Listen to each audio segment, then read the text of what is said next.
Hey guys and welcome back to my channel. This is part 7 of What If Naruto was in RWBY. Before we begin, don't forget to like, share and subscribe, and also go and support the author, link in description. RWBY struggled with the elusive shadow of sleep, her closed eyes guardians of stillness, but peace slipped away like sand through her fingers. The night was slipping into dawn, and with each passing minute, her frustration grew like a silent vine. It's getting late, he murmured in a low voice, while the darkness played with his patience. He opened his eyes, tired but alert, and met the knowing gaze of Sway, his faithful canine companion, whose eyes shone with a mischievous gleam. With a playful tongue and a quick gesture, the dog broke the silence of the night with his irrepressible energy. Sway, RWBY whispered, her voice barely a whisper in the stillness, while Yang, oblivious to the small scene, remained lost in her own thoughts. With the crescent rose in its most compact form, RWBY followed Sway, only to discover him marking her territory on a lone pole outside the building. Hey, there's no one here, RWBY chided softly, her tone low but firm, a reminder that the night still belonged to secrets. Sway responded with a joyful bark, a pure sound that resonated in RWBY's heart. She jumped into her arms, and for a moment, everything seemed perfect. But perfection is fleeting, and an unknown sound erased RWBY's smile. What was that? He asked himself, while an unknown voice broke the veil of night. With the agility of a feline, RWBY crouched down and cautiously moved towards the source of the sound. She hid in the shadow of the building, peeking out just enough to observe. Her eyes caught the figure of a member of the White Fang, and her heart beat with anticipation of the unknown. What's wrong? A voice asked, and the silence responded with a shrug. I thought I heard a Beowulf, said the first, and his companion frowned in disagreement. After the patrol, we returned to the base, they decided, and their footsteps receded, taking their secrets with them. RWBY, moved by curiosity and instinct, followed them. I'd rather be at the base with Mr. Sasuke, she heard, and her name caught her attention like a spark in the darkness. Have you heard what some people say? The conversation continued, and RWBY listened, hidden in the shadows. They want a mutiny against Mr. Adam, they revealed, and RWBY felt the weight of those words. The two men disappeared behind a door, and RWBY was left alone with Sway. RWBY remained silent, her breathing held as she pressed Sway against the cold wall of the building. The dog's bark, a sound that normally filled the air with joy, was now a knowing whisper in the darkness.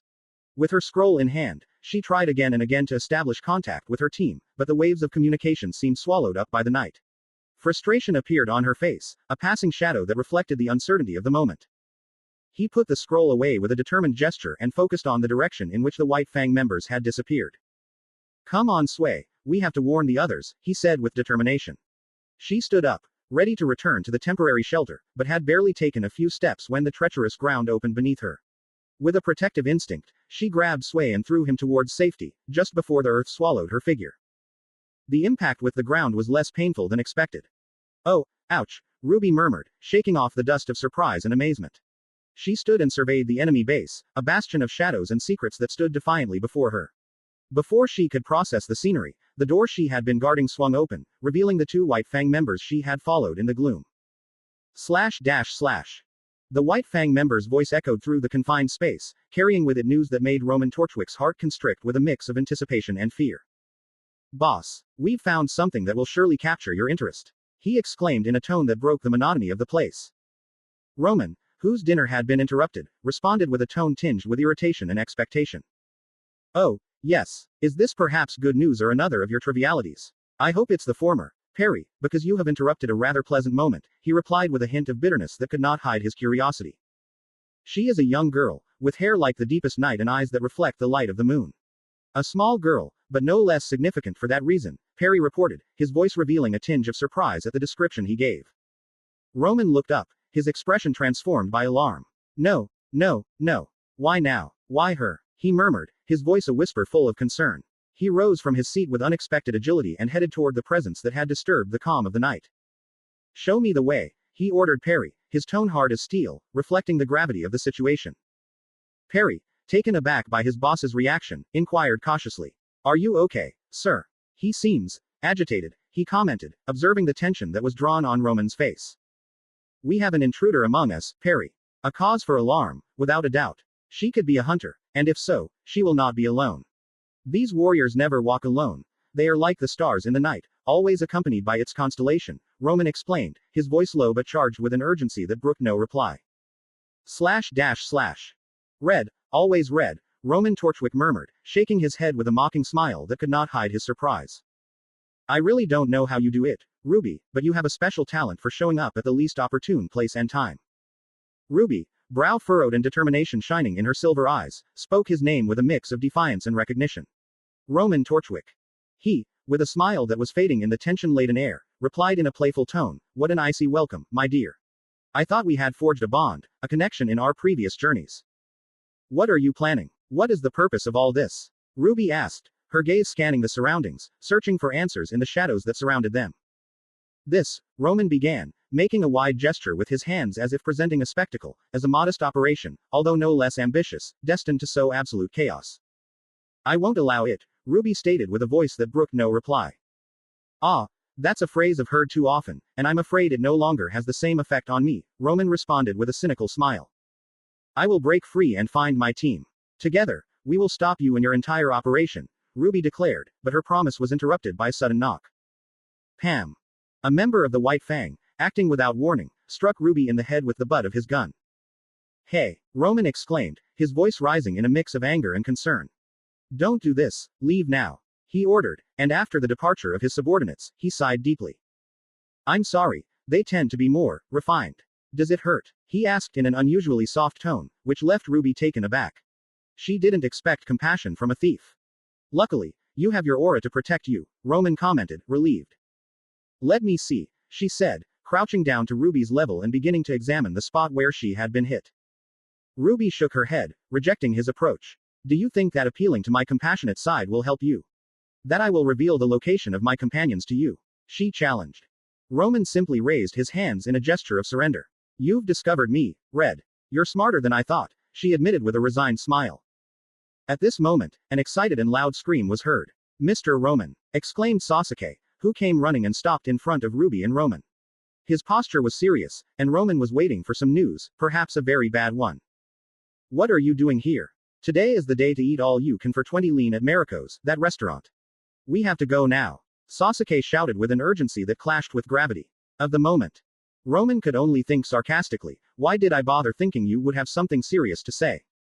The masked man, with a gaze that was fixed on RWBY, dropped his shoulders in a gesture of resignation and exhaled a heavy sigh, as if the weight of the world rested on him. "Oh, no, please no," he murmured, his voice tinged with feigned desperation. "I know, Sasuke, this is a disaster," Roman admitted, sharing his partner's frustration. It seemed like every problem they were facing at the moment was, in one way or another, a result of RWBY's meddling, whether intentional or not. "Why does this always happen, Mr. Roman?" Right at the most crucial moment, Sasuke lamented, his voice reflecting a mix of irritation and disappointment. "I don't know, but you shouldn't fall for that offer so easily. It's usually a sign that the products are about to go bad," Roman advised with a wisdom that seemed to be born from experience. "Well, it doesn't matter. I know how to recognize when something is too damaged to be consumed," Sasuke responded, showing a confidence in his judgment that went beyond food. Even in a coastal region like this, seafood is an expensive luxury, only accessible at low prices for export. The economy here is a bit sectarian, favoring those outside the region over the one who produces the product, he explained. Roman, his tone revealing a deep knowledge of the intricacies of the local market. "You understand, Mr. Roman. High five her," Sasuke said, extending his hand in a gesture of camaraderie. The two men high-fived, an act that sealed their mutual understanding. "Don't be ignoring me," RWBY exclaimed, her face flushed with anger, outraged at being dismissed as a threat not worthy of consideration. "I'm sorry, that was unprofessional of me, RWBY. Do you want me to pull out your nails with tweezers? Shall I hit you until you tell me the whole truth? Or would you rather I set your hands on fire?" Sasuke asked, his tone wavering between mockery and threat. RWBY felt uneasy. Sasuke's words had struck a chord, stirring a mix of fear and determination within her. "Miss Rose, when a villain or anyone is distracted by small talk, you don't interrupt it. You keep the conversation going, and then you could have looked for a way to, I don't know, escape. Or at least try," Sasuke advised, his voice infused with a condescending tone. The masked man put his hand on his mask, making a gesture as if he had a headache. "What now, Mr. Roman? If she is here, surely her team is too, and it is more than likely that they are looking for her," he reflected out loud. "Well, we're continuing with the job, nothing more. Also, how fast can you find her?" Roman began to say, but was interrupted by a nearby explosion that shook the area, leaving the question hanging in the air, unanswered. //. With the urgency of a gale, Yang lunged across the carriage, her fists and kicks like lightning striking the members of the White Fang. Blake, with the grace of a shadow, felled his former comrade with a kick that was as much art as strength. Weiss and Oobleck, although more reserved, offered their support, forming an unbreakable wall. Panic gripped the members of the White Fang as they faced the fury of a tempestuous blonde, who whipped them mercilessly. Flee, flee, they are hunters. We have no chance, shouted one, his voice echoing with the terror of defeat. What are you talking about? We can't beat them, but at least we can buy time. Another argued, his voice filled with desperate determination. The sound of knocking on the carriage door resounded like a war drum. Hello, is there anyone there? Do you need a security code? Is it Maple Honey? Asked a voice from the other side. That voice. I recognize it, Yang murmured, her tone full of surprise and recognition. Ah, the key is, I recognize that voice. Well, I already said it, can I come in? You know what, I'm going in, declared the voice, and the door handle turned to reveal a masked man. Hello, he waved, how have you been? Nice afternoon, I guess. Mr. Sasuke, it's good that you are here, thank you very much for coming for us, said a member of the White Fang, his voice tinged with relief. Oh, guys, how are you? You look like hell, to be honest, Sasuke joked, his amusement evident even in the midst of the chaos. The members of the White Fang, despite the pain that marked their bodies, could not help but laugh at the comment. Well, get out of here, I'll take care of this, understand? Sasuke ordered, and the members of the White Fang, with heavy movements and carrying their wounded companions, withdrew from the car. Sasuke looked at the newcomers and, not recognizing one, bowed to Oobleck. Gladly, I have not formally introduced myself to you, sir. My name is Sasuke, he said politely. Sasuke's gaze did not reveal that a scythe was hovering behind him, ready to strike. When the blow was imminent, Sasuke raised his hands and stopped the weapon with 2 fingers, pushing it forward and revealing RWBY behind her. It can't be, exclaimed the masked man, it's only been a few minutes since I left you there. How did you escape? I should have blocked your aura. The masked man quickly regained his composure. But I have to admit that it was a very bold attack. You have it in you, girl, you are a born assassin. What? RWBY shouted, indignant. Don't compare me to you. That attack was done with the sole purpose of knocking you out. In an unexpected turn, the masked man challenged provocatively, his tone charged with defiance. Really, I didn't feel that way, he said, challenging the reality of the situation. Oobleck, with the determination of a leader, addressed his charges. Listen, I'm going to distract this guy. You guys go and stop Torchwick, he instructed urgently. Weiss intervened respectfully. Sir, I think it's best that you go stop this operation. His voice was firm, his counsel wise. Yang nodded in support. Yes, he's the professor here and I think he'll have a better chance of stopping Torchwick than us, she said, trusting in her mentor's ability. Oobleck added, Team RWBY, I think you are not qualified, but was interrupted by Blake Belladonna. I think we are qualified. RWBY, with characteristic bravery, interrupted, I'm sorry, Professor. We may not be able to defeat him, but at least we will give him enough time to destroy this operation. Please, Professor. Her request was sincere, her determination unwavering. Bartholomew Oobleck looked at his students, and with a nod, accepted his role. He left the train car and climbed upwards, his footsteps echoing on the ceiling, while the masked man simply sighed at the scene. Really, girls, you should have let him confront me. You would have had a better chance of stopping Torchwick, the masked man commented, evaluating the situation. Yes, Yang replied firmly, but we have a score to settle with you. He pounded his fists with determination. So you better be prepared. The masked man replied, you don't learn, do you? Well, I guess we'll have to face each other again. I hope you. His challenge was interrupted by Roman's voice over the speakers. Sasuke, where are you? I need you to activate bombs from carriage 2 to 20. The original plan will have to be modified. Understood, boss. Sorry girls, it seems I have work to do. We'll see you another time. Be good and stay still, Sasuke said before disappearing in a burst of smoke. What the hell? He's running away. Follow him. Team RWBY exclaimed, and they chased him. In their pursuit, they encountered the White Fang, but they posed no problem to the student team, who were determined to accomplish their mission. Sasuke emerged from nowhere, his presence a shadow that materialized next to Roman Torchwick. I'm here, he announced with a calmness that contrasted with Roman's surprise, who couldn't help but exclaim in alarm. Ha! What the hell? Let's leave out the details, what happened? Sasuke asked, his voice an echo of urgency in the tension-laden air. Roman, regaining his composure, nodded. The plan has changed, and I think it's time for you to be aware, isn't it? He said, his tone serious and determined. It's for the best. I'm working blind here, Sasuke admitted, his willingness to understand the situation evident. I suppose you have already deduced our intentions. We are opening the underground passages of this place for the Grimm to invade the Kingdom of Vale, Roman revealed, his voice low but firm. Wow, that sounds very. Sasuke began, leaving the sentence hanging in the air.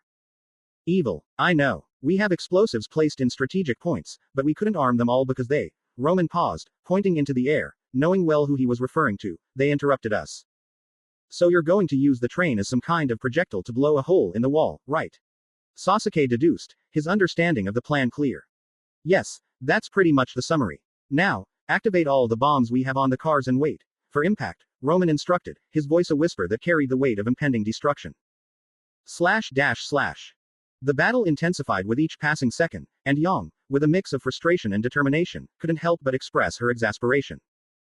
Damn, are these guys not over? How many are there? He exclaimed, while his gaze swept the battlefield in search of an end to the endless tide of enemies. Weiss, with the authority conferred on her by her position and the metal of her lineage, reprimanded her partner. Stop complaining, Yang. We have to end this quickly, before he sets off the bombs, she shouted, her voice cutting through the air like an ice sword. RWBY, with the precision and grace that characterized each of her movements, shot towards a member of the White Fang and knocked him down effortlessly. Professor Oobleck is going to catch the main culprit of this, Roman Torchwick. So the fewer enemies he has, the better, he said, just as the train, like a steel monster, began to move with a roar that portended disaster. Team RWBY followed in Sasuke's wake, but like a shadow, he vanished from their sight. In their search for him, they encountered countless members of the White Fang, each an obstacle in their path to justice. The minutes became an eternity of combat, almost 20 in total, and although they fought bravely, the enemies seemed endless.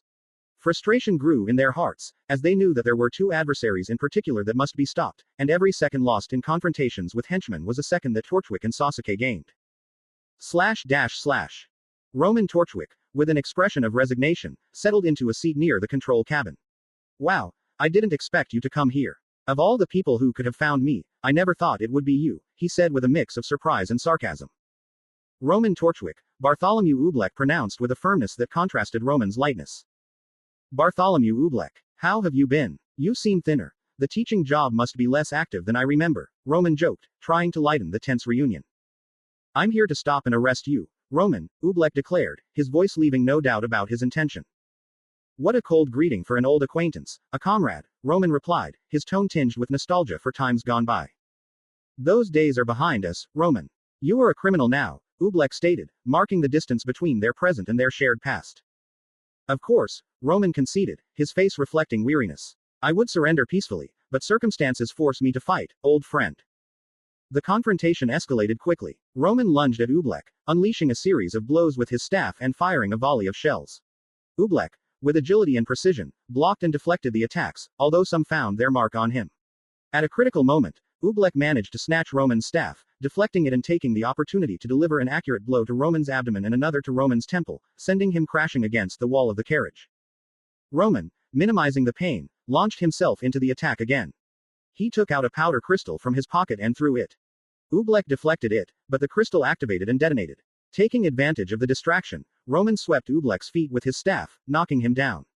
In one fluid motion, he grabbed Oobleck by the hair and launched him toward the ceiling, leaving an upward mark in his path. The confrontation between Oobleck and Roman Torchwick had reached its climax. With the skill of a warrior and the precision of a scholar, Oobleck had sent Roman flying across the carriage, slamming him into the window which shattered under the impact. Not bad for a teacher, right, Roman? Oobleck commented, his tone serious but with a hint of irony. Roman, recovering with difficulty, spat blood and responded with a crooked smile, you haven't lost your touch, friend. You're still as brutal as ever.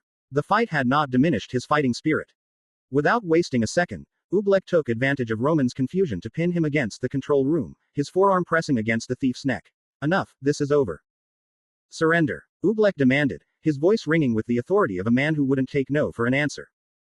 I'm sorry, giving up isn't in my nature, Roman replied, his right hand sliding to a lever that he pushed up, accelerating the train at a reckless speed. Nothing yet, he said before breaking the lever with a definitive gesture. Now, I've already done something. Okay, buddy, Roman said, adjusting his collar as Oobleck's grip choked him slightly. Grit your teeth because this is going to be painful. Oobleck looked ahead and saw that they were approaching a wall. The crash was imminent and he knew it was going to hurt. Moments earlier, elsewhere on the train, Blake Belladonna spoke into space in a desolate carriage. It seems that the personnel is already exhausted, he observed, noting the absence of enemies. Yang, her hair flaming by the second, voiced her most pressing concern. Yes, but most importantly, where is Sasuke? The door opened and two figures entered. A girl known only briefly in a previous confrontation and Sasuke, who was telling a humorous anecdote. And then he told me, I long for the company of a mature lady with generous shapes. So I presented him with precisely that, a watermelon at the right point of maturity, brimming with curves, Sasuke said, eliciting a silent laugh. But sincere from Neo. Neo, master of non-verbal communication, replied with a gesture that Sasuke deciphered effortlessly. Correct. His name was Jiraiya. A man of questionable tastes, certainly, but an exceptional mentor, Sasuke acknowledged with a tone of respect. Wow, ladies, I didn't notice you, Sasuke exclaimed when he noticed the presence of Team RWBY. They did not pause, they simply continued their march, parading alongside the team as if they were ethereal figures in their own war scenario. I would like to stay to exchange words, but important matters await me. Just as he was about to cross the threshold, Yang stopped him by the shoulder. Would you be so kind as to let me go? He requested, his voice tinged with exasperation. Determined, Yang squeezed harder and with a sharp movement, pushed Sasuke towards the opposite end of the carriage. The force used had no other purpose than to inflict pain on the masked man. Sasuke, regaining his composure, shook his back lightly. Wow, I can almost feel the affection in that gesture. What's wrong, ladies? I don't think I've committed any fault that deserves such disdain. The entire team prepared their weapons and pointed them at Sasuke. He, unperturbed, just looked back at Neo. Neo, leave this in my hands. You can go. But before he could finish the sentence, she fragmented into countless tiny pieces. Really? He exclaimed, incredulous. Sasuke and the girls faced each other with their gazes. No one dared to initiate the attack, them out of caution and Sasuke simply because he considered it would be a waste of energy. Good, he said then, taking a small bag from his tunic and showing it to the team. Would you like a cookie? Team RWBY did not articulate any response. It's funny, one tries to show courtesy and kindness, but sometimes it seems that this world conspires against kindness. Sasuke opened the bag and lifted his mask slightly, just enough to slide his fingers in and pop a cookie into his mouth. Exquisite. As on previous occasions, I ask you to withdraw, and if you choose not to do so, I fear that I will be forced to cause you great harm.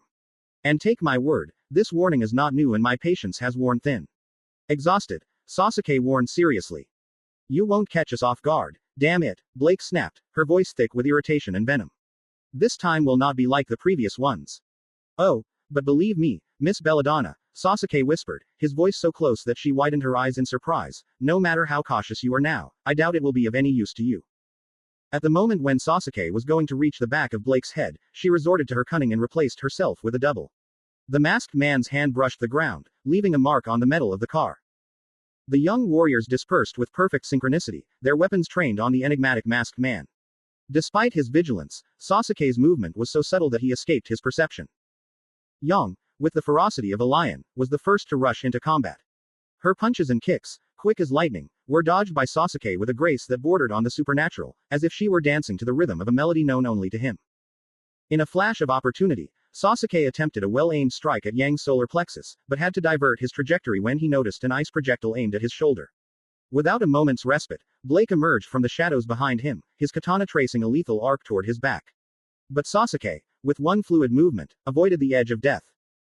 He turned his neck with the elegance of a swan, narrowly avoiding a projectile of lightning dust that was aiming for his head. In that instant, he became a blurry shadow, an image distorted by speed, as Blake, Yang, RWBY and Weiss had imbued their weapons with glyphs that amplified the speed and power of their attacks. A dust storm rushed over him, an avalanche of power seeking to overwhelm him. The resulting explosion left a ripping hole in the carriage, a gaping wound in the metal. I don't think I can dodge that, Yang said, her voice tinged with reckless confidence. I think so, responded a voice from the shadows. Looking up, they could only see a head hanging from the ceiling. Sasuke's feet, defying gravity, were stuck to the metal above them.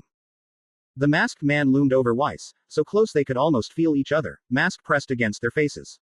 Without warning, Sasuke landed a blow on Weiss, sending her flying through the hole in the train. Weiss, with the agility of a cat, managed to cling to the structure of the train, avoiding falling into the void. Weiss, RWBY shouted, her voice thick with worry. But there was no time for more, since the masked man appeared next to her, taking her arm. He pulled her towards him, using her small body to block a fire projectile from Yang. The impact threw RWBY into another corner of the car. In the chaos, Yang was paralyzed for a few seconds, a period that Sasuke did not waste. He grabbed her face and slammed her into a wall, her head leaving a deep imprint in the metal. She did not allow him to recover. A blow to her rib, another to her liver. When she was about to deliver the final blow to Yang's chest, she had to dodge a thrust from Blake, whose katana was seeking her neck with deadly intentions. With one agile movement, Sasuke disarmed Blake and took the katana for himself. A series of precise cuts to Blake's chest made her cough, his aura faltering. A final blow to her stomach sent her rolling to Ruby's feet as she struggled to compose herself. Blake, clutching her stomach, struggled to her feet next to her leader. Weiss, with the dignity of a wounded queen, approached her comrades, her hand delicately placed on her sore nose. We must be cunning and fight with our wits, she confessed with a sigh, or this could be our last dance with the masked man. Blake Belladonna, whose eyes shone with fierce determination, nodded in agreement. And it is very, she added. The masked man, with the grace of a predator in his sights, turned towards Yang, who was slowly recovering. With an almost paternal gesture, he took her chin and guided her towards her companions, who received her in their arms. Is this all you have, ladies? Sasuke expressed with a disappointment that rang in the air, heavy as a church bell. They will have to redouble their efforts or reveal some trick up their sleeve, because if this is all, I fear their end is near. A chill ran down the warriors' spines upon hearing those words, spoken in a voice so deep that it seemed to drag the shadows of the place with it. The young women exchanged glances full of tacit understanding, subtly nodding, as if a secret plan had been woven in the silence between them. Impulse! Ruby exclaimed, and suddenly, beneath her feet, Weiss glyphs came to life, glowing with the promise of speed and power. So they will use the glyphs to propel themselves and gain greater speed. How clever, Sasuke thought, silently admiring their strategy. And just as he anticipated, the attack was relentless, a dance of steel and magic that left no room for respite. Ruby, with the speed of a comet, was the first to advance, her figure doubling in speed until she became almost invisible. But for Sasuke, this was nothing more than a carnival magician's trick. The fight intensified, Yang flooding him with a barrage of blows, while Blake and Ruby looked for any cracks to deliver fatal cuts. Weiss, from a distance, provided support with ice and fire projectiles. Sasuke, however, moved with the elegance of a dancer, dodging, blocking, and returning blows with surgical precision. But the monotony of the confrontation was beginning to weigh on him, and he decided it was time to end the show. He set his gaze on Weiss, determining that she would be the first to fall before his hand. With lightning speed, Sasuke launched himself towards the snow-haired combatant. Weiss, barely noticing the shadow looming over her, cast a glyph as a shield. But it was in vain. Sasuke, with the force of a contained hurricane, disintegrated the magical barrier with a single punch. The devastating impact sank into Weiss's belly, his aura dissipated like a candle in the storm, and blood escaped from his lips as his eyes were lost in the darkness of unconsciousness. His body, in a macabre dance, collapsed on the cold, merciless metal of the carriage. The masked man contemplated Weiss from above, turning his body with a touch of his boot to face her face, observing her with an intensity that bordered on contemplation. Without taking his gaze from the inert figure, Sasuke intercepted Yang's blow with supernatural ease, holding her wrist with a firmness that deformed the metal of his weapon as if it were wax. Releasing her grip, Yang examined his hand in amazement, her ember celica twisted and unusable. Sasuke, with the patience of a predator, directed his gaze towards the blonde, who prepared for the attack. But in the blink of an eye, he disappeared, only to reappear behind Blake Belladonna. He raised his hands and, with the precision of a karate master, struck Blake's ribs, forcing her to bend over in pain. Then she, with relentless force, grabbed her head and slammed it into the ground, over and over, in a cruel rhythm until she had to divert her attention to dodge a projectile from Ruby. With the dexterity of a feline lurking in the shadows, Sasuke infiltrated Ruby's defense, unleashing a series of hooks that drew arcs through the air, impacting with precision on her cheeks. At the same time, Yang, emerging like a phoenix from the ashes of him, launched a desperate attack. But Sasuke, with the agility of a ghost, vanished behind her and applied a strangulating hold, the lion kill, with an effectiveness that bordered on the supernatural. Yang struggled, her will clashing against Sasuke's inexorable strength, as her face turned a dark purple, heralding suffocation. Stop it, Ruby whispered, her voice barely a trickle of sound, but the masked man only squeezed harder. Stop it. She burst out, her voice now a torrent of anger and dread. In that instant, the masked man released his hold on her and Yang collapsed, her knees hitting the ground as she clung to her throat, coughing with the force of a storm. The masked man, with a calm that defied the chaos around him, walked among the fallen warriors. He surrounded Ruby, whose spirit still burned with an indomitable flame. She walked past Blake, who, still dazed from the blows, was struggling to find her center. She stroked Yang's head in a gesture that bordered on condescension. And finally, he stopped before Weiss, watching her with an intensity that seemed to pierce the veil of her unconscious. After completing his round, he positioned himself at the epicenter of the group, like a conductor in the middle of his orchestra. Girls, I must confess that, although I find you nice, you are a real nuisance, Sasuke proclaimed, his voice an echo of amusement and disdain. Let's stop you, Ruby declared, her voice shaking like a leaf shaken by the autumn wind. And how do they plan to achieve it? Asked the masked man with a mocking smile, his tone impregnated with poisonous sarcasm. Even their legs are shaking like branches in the storm. I admire their courage, but I fear that they have not yet measured the depth of the abyss that lies before you. Of course, Yang exclaimed, her voice a defiant roar that echoed like thunder in the distance. No, I don't think so, Sasuke interrupted, his voice deep and resonant like the echo of a war drum across the vast plain. It is true that they have faced the creatures of the grim, but they have not yet been tested in battles that question their ethics, that trouble their minds, that press them until they feel their hearts compress, as if they were pressing grapes with their own bare feet in an old winepress. Why are you doing this? Blake asked regretfully. I think I have already answered that question. Don't give me that evasion. It was for money, I know, but there must be something else. What's the real reason? She exclaimed vehemently. For a few moments, Sasuke was silent, and everyone waited expectantly for his response. Love. I do it mostly to preserve someone's memory, to protect what that person treasured more than anything.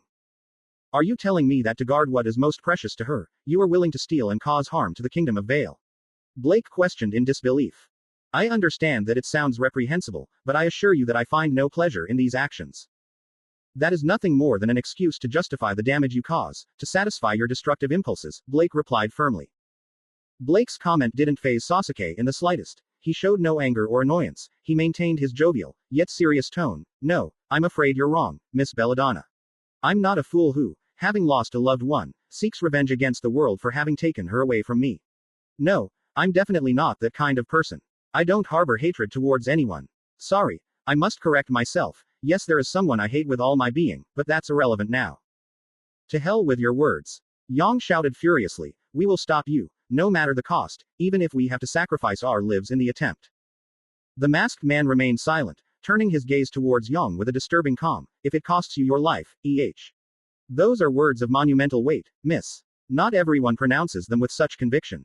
I must admit that your will is admirable, but compared to mine, it is just a whisper in the wind. I am willing to sacrifice my body and soul so that my vision and my plans come to fruition. Idiot, we would give our last breath for the well-being of the people. As long as life animates our bodies, our will remain unbreakable. Really? The masked man asked, his voice filled with obvious mockery. Well, let's put those words to the test. In the blink of an eye, he was gone, reappearing behind Ruby and knocking her to her knees with a well-aimed blow to the thigh. With his left hand he surrounded the neck of the young woman with silver eyes, and in her fist the threatening shine of a kunai could be seen. It's been a while since I held one of these, Sasuke murmured, bringing the weapon closer to Ruby's throat. Now, ladies, we will check the veracity of your words. Let's see how long your bravery lasts. Yang Xiaolong, eliminate Blake Belladonna or your sister will perish. Yang's body froze, aware of the imminent danger that loomed over her sister. Very well, I will give you 3 chances, with a countdown of 5 seconds. Don't play with us, she shouted, angry, advancing towards the masked man. Ha, ha, ha, he mocked, pressing the kunai against Ruby's skin. If you take one step closer, I'm afraid you'll only hasten your sister's end. Yang stopped, her anger boiling like a volcano about to erupt. Get away from my sister now, she demanded, as the masked man began the countdown. 5, 4. You better back off. With a slow and calculated gesture, the masked man raised his free hand and took Ruby's wrist. 3, 2, 1, crack. A horrifying sound filled the air. Sasuke had fractured Ruby's wrist. Ha! The heartbreaking scream of her sister shook Yang to her core. Her heart was beating wildly, each pulse echoing in her ears like drums of war. A true heroine, willing to sacrifice everything, would not have hesitated to stop me, even if her sister was in danger. She should care about the common good, not just one life, the masked man stated coldly. Dropping Ruby's wrist, he approached the young woman's trembling fingers. Let's start again. You only have 2 chances left, Yang. Act quickly. 5, Sasuke began to count. Wait, please, Yang begged. 4. No, wait, stop, he implored. 3. Yang's heart beat with the fury of a war drum, each beat echoing in her chest like the rumble of thunder. She was hyperventilating, her eyes fixed on the face of her sister Ruby, who, with tears of pain streaking her cheeks, reflected the agony of her soul. A fleeting memory crossed her mind, that reckless moment that had endangered Ruby, weaving guilt and fear into her being, forming a knot that threatened to suffocate her spirit. 2. The masked man announced with a calm that contrasted with the tension of the moment. No, wait, Yang shouted, desperation coloring her voice. 1, and with that number, the masked man bent Ruby's fingers, a cracking sound intertwined with a heartbreaking scream. Yang closed her eyes, unable to bear the sight of her sister's suffering. Please, she whispered thinly, stop. I'm afraid that supplications no longer have a place here, Sasuke said in a voice that left no room for doubt. I gave them multiple opportunities to retreat. It's not that they should ignore the situation, but rather that they should prioritize the safety of their leader and seek reinforcement. But they chose to face this challenge alone, and now they must face the consequences. You must make a decision, Yang. Blake can't help you, she's barely able to stay conscious. Let's start again. 5. The masked man pressed the kunai against Ruby's throat, and her aura began to flicker erratically. 4. Sasuke increased the pressure, the threat in his voice palpable. No, Yang watched, helplessly, as a part of her refused to accept the reality of having to choose between her partner and her sister. 3. Time was fading, and with it, Yang's options. He was a now or never burdened with an unbearable weight. 2. Doubt was a luxury they could no longer afford. If you continue to hesitate, I fear your sister's fate will be sealed, the masked man warned. 1. And as the count came to an end, the kunai sank even further, Ruby's aura fading like the last light of twilight. It's a real shame, he said, his voice filled with a theatrical sadness, and then, with a dramatic gesture, he raised the knife, preparing for the final act. Yang watched the scene as if time had slowed down, her breath suspended in a void of uncertainty. But before the weapon descended, space itself seemed to distort and a portal opened, a circle of light cutting through the darkness. From within, an enigmatic figure emerged, a woman with black hair and clothing that danced between shades of red and black, and most distinctively, a mask in the shape of a grim. Wow, this is really unexpected, Sasuke exclaimed, backing away from Ruby, allowing Yang to breathe a sigh of relief, even if it was momentary. Excuse me, miss, it seems that you have arrived at a difficult time. You could leave or, if you prefer, wait patiently and I will be all yours shortly, Sasuke said with forced politeness. The newcomer did not utter a word, her gaze fixed on Sasuke was a silent poem of hidden intentions. Apparently he's not one for many words, is he? Well, I guess I'll continue with what I was doing, Sasuke commented, turning back to Ruby, but the cold steel of a katana grazed the back of his neck. He showed no signs of alarm, his gaze locked on Yang. Do you even know her? Yang could only look at the mysterious woman with a mix of surprise and recognition. From your expression, I assume that you do know her. Allow me, he began to say, but was interrupted when a blade emerged from his throat, leaving Yang to recoil in shock, while the masked man's body dissipated into smoke. That was quite rude, miss, the voice of the masked man was heard, now behind the intruder. I'm afraid you have meddled in matters that do not concern you. She turned, ready to attack, but the masked man caught the katana with his free hand. She tried to free herself, but the grip was unbreakable. I think I know who you are. That mask, those clothes. You're not related to a certain dusty raven, are you? Suddenly, the car began to shake violently, and the masked man quickly deduced the cause. Oh, this is going to get turbulent. Miss, I suggest you prepare for what's coming. She turned her head slightly, a confused expression adorning her masked face. In the kingdom of Vale, a bastion of serenity and retreat for those seeking rest in their golden years, life passed with a deceptive calm. However, beneath the apparent tranquility, a hidden threat was brewing, lurking in both the nighttime gloom and the midday sun, orchestrated by unknown forces. Suddenly, a cataclysmic roar shook the foundations of the kingdom. Bam! Collision, a wall collapsed, victim of a devastating explosion that opened a chasm in its structure. Through this portal of destruction, what remained of a wrecked train emerged, and behind it, a tide of Grimm's creatures invaded the kingdom. The population, plunged into terror, screamed in panic and dispersed in desperate chaos. Grimm's beasts, devoid of compassion, descended upon the inhabitants with relentless ferocity, tearing apart all life in their wake. In the rubble, Yang, seriously injured, struggled to breathe. Next to her lay her sister and Weiss, both unconscious, and Blake, still conscious but visibly confused, was panting heavily. Are you okay? Yang asked with a broken voice. No, Blake responded softly, the pain evident in her expression. I'm not well at all. A serene and disconcertingly calm voice echoed behind them. Yang, eyes wide with fear, slowly turned her head towards the source of the sound. This situation is more ideal, the masked man commented coldly, pointing towards the citizens of the Kingdom of Vale who were fighting against the Grimm. Do your duty, with what you promised. A hunter is willing to make the ultimate sacrifices, even if it costs him his life. It's time for you to choose, Yang. Will you save your team? Your sister from everything? This, or will you go to the aid of innocent people? Believe me, I know what you will choose, Sasuke said with disturbing certainty. Yang stared at the masked man, feeling her heart speed up again. She looked at the terrified crowd and then at his wounded team. The choice was heartbreaking, but deep inside him, she knew the answer. With superhuman effort, she carried Ruby on her back and held Weiss in her arms. Blake, in great pain, stood up and together they sought refuge in a safe place. Sasuke, with an understanding that transcended what was expected, nodded calmly. I don't blame you, miss, he expressed, his tone revealing surprising empathy. In your place, I would have done exactly the same, prioritizing those who were most dear to me. As Yang retreated with her team, Sasuke remained unfazed, his gaze fixed on the horizon. Every time a Grim dared to approach, with a precise and effortless gesture, he launched a weapon that disintegrated the monster into a cloud of shadows. My work here is finished, he murmured, thinking of the small pleasures that awaited him. I hope Neo has reserved some ice cream. But his reflections were abruptly interrupted when a large rock hit him, throwing him against the remains of the conflict. Calmly, Sasuke freed himself from the rock, touching his head in a mixture of surprise and resignation. Wow, they're not wasting their time, he commented, wondering who would be responsible for such an attack. The clicking footsteps of heels were approaching, and as he looked up, he exclaimed, wow. Before him stood Glinda Goodwitch, her presence imposing and her gaze filled with unfathomable darkness. Her brow was furrowed, and her hand held his whip firmly. It must be uncomfortable to fight in such a tight skirt, miss, Sasuke observed with a lightness that defied the tension of the moment. You must be Sasuke, she stated, her voice tinged with certainty. The masked man stood up and dusted off his clothes. I'm not surprised that Ozpin is aware of my existence, although I am intrigued that he has kept that information a secret. I suppose the hunters are already on their way, he deduced with a calmness that contrasted with the situation. Yes, Glinda confirmed, her tone firm and assured.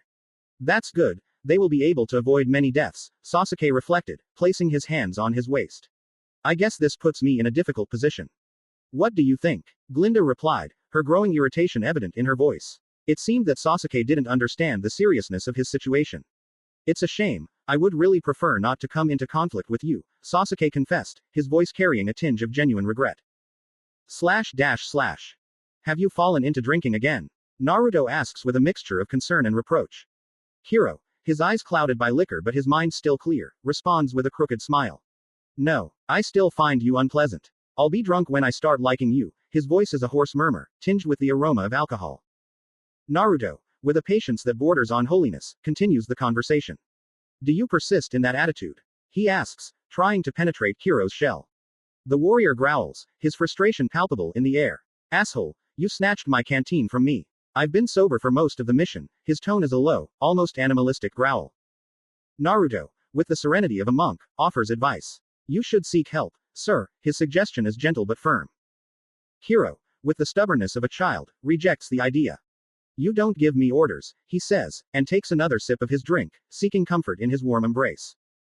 It's not an order, it's advice. You should listen, Naruto insists, his voice a beacon in the darkness of Kiro's denial. The conversation between Naruto and Kiro is a game of verbal chess, where every move is calculated. Naruto searches for information, something about Ozpin, but waits until Kiro is drunk enough to spill his tongue. Kiro, although intoxicated, is not an open book. Tell me, why did Ozpin accept RWBY 2 years earlier at Beacon Academy? Naruto asks, his curiosity a fire that won't go out. Kiro, defense down but pride intact, responds. She's incredibly skilled and she stopped a robbery. That's why, brat, his response is a shield raised in honor of his niece. Naruto, however, is not convinced. I admit that she is skilled, but nothing out of the ordinary. Stopping a robbery does not justify an early admission. Anyone could have done it, even the weakest student, his logic is relentless, like the flow of a river. So, is there some deeper reason for her admission? Because, believe me, sir, the only reason the director would have accepted RWBY is because there is something special about her. And I don't doubt that's the case. Tell me, does she shoot laser beams from her eyes? Naruto jokes, keeping the conversation light so as not to raise suspicions. Hiro, despite his state, laughs. Thank heavens no. Can you imagine RWBY looking like that? His laugh is thunder in the calm of the night. Naruto joins in the laughter. No, I can't imagine that. But, one thing, did you know that your niece has gotten into some trouble? His question is an arrow aimed at Kiro's heart. Yes, I'm conscious. It tells me a lot of things, Kiro responds, his voice a whisper on the wind. So what do you think? Naruto presses, looking for a chink in Kiro's armor. Well, I say that experience on the battlefield is worth more than any learning in school, Kiro declares, his philosophy a banner in the storm. Naruto nods, finding common ground. I agree with you on that. But, don't you think it's suspicious that he hasn't received any punishment? His question is a hook thrown into deep waters. No, I don't think so, Hiro responds, his conviction a beacon in the fog. But any other teacher would have imposed a severe punishment. In fact, Miss Goodwitch was very much in favor of that. Naruto insists, his voice a drawn sword. Hiro, with his usual casualness, conceded a point to Glinda Goodwitch's rigidity, as he took refuge in the warmth of another drink. She was always like that. Too strict for my taste, he said, her voice echoing in the silence that surrounded them like a distant echo. Sasuke, with a look that exuded suspicion and curiosity, stated his theory. A week ago, some students damaged the academy's equipment and were severely punished. They committed a minor crime compared to what your niece did. A lot of money was spent repairing the public damage and some citizens were injured. But they did not receive no punishment. I'm starting to wonder, and you should too, if Ozpin is planning something with them, he said with a seriousness that contrasted Hiro's lightness. Hiro scoffed at the idea, his laugh a laugh that broke the tension of the moment. Please, Ozpin doesn't plan anything with them. I just don't know, do they like him enough? He said, trying to dispel the doubts with his characteristic humor. The blonde, Naruto, laughed next to him, although his laughter hid a hidden intention. He, yeah, maybe it's just me. The truth is that I'm a little jealous, he confessed, his tone light but his words loaded with meaning. Hiro, with the wisdom of one who has lived and lost much, warned about the dangers of jealousy. Jealousy isn't good, kid. It can hurt people a lot, it can even take down a bullhead, he said, casting a meaningful look at Pyrrha, who looked away, embarrassed. Naruto, in his mind, congratulated himself on the advantage Hiro's drunkenness gave him. I'm glad he's drunk, so he doesn't suspect that I'm actually investigating him, he thought, his mind working quickly to take advantage of the situation. Could you give me the canteen? Just a moment, Naruto asked, his voice soft but firm. Hiro, although reluctant, agreed, curious to see what the young man would do. Naruto inhaled the contents of the canteen and expressed his surprise. Interesting, a brook laddie. This is impressive. I thought it would be cheap alcohol, but this is not anything, he said, his knowledge of liquor shining through his words. Hiro, impressed, asked, do you know about this, boy? Naruto, with a proud smile, replied, I worked in a nightclub, I have some knowledge. You have good taste, sir. Hiro's laughter rang through the air, a genuine manifestation of his sudden affection for the young man before him. Of course, I may like booze, but not just any liquor. Ha ha ha ha, you know something. I'm starting to like you. I think I'm already feeling the effects of alcohol, he confessed, putting aside his usual reservations and showing unusual frankness. At that moment, Nora's voice burst in, filled with panic and disbelief. Naruto, she called, urging him to pay attention. You gotta see this. Naruto approached his companion and, as he looked out the window, the panorama that unfolded before him was alarming. Columns of smoke rose into the sky, the desperate screams of people filled the air, and the menacing silhouettes of the Grim could be seen in the distance. An invasion had begun, and the urgency of the situation became palpable. Sobriety struck Hiro immediately, his countenance turning grave and his voice taking on a commanding tone. Pilot, he called authoritatively, take us directly to the heart of the chaos, now. The coming battle would not be easy, the enemy they would face was formidable, possibly even more skilled than the average hunter. But they were determined to contain the threat, at least until reinforcements arrived.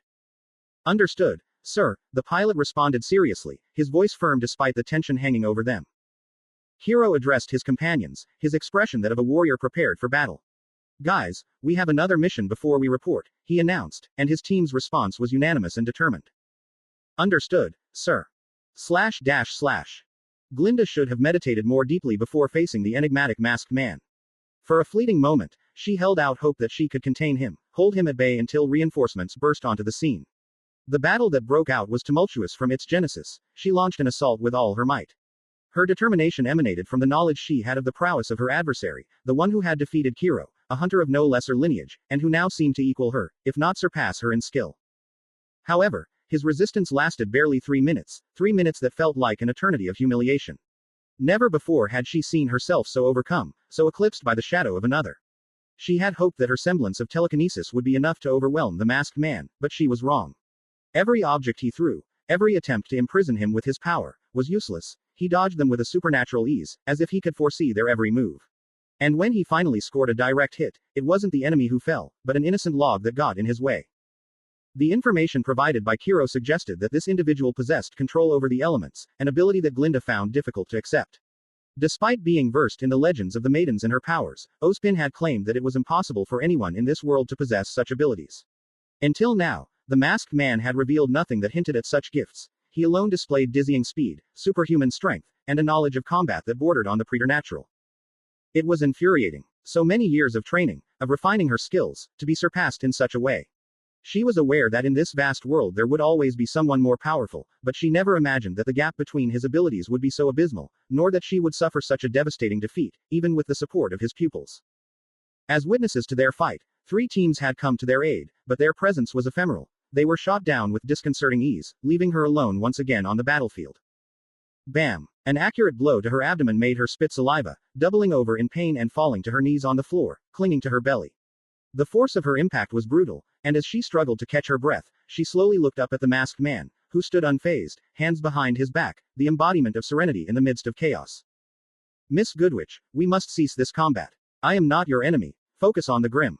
I will not take any action. I will simply withdraw, Sasuke declared with a voice that exuded calm. Glinda frowned, anger and hurt intertwined in her expression. Idiot, I won't let you escape, she snapped with a mixture of defiance and disdain. The masked man approached, his mask almost touching Glinda's face. I admire that defiant attitude, that unwavering tenacity, she murmured, her voice a whisper that seemed to caress the wind. Suddenly, he had to divert his course, jumping nimbly to the side, as a blade threatened to cut the tension of the moment, aimed at his face.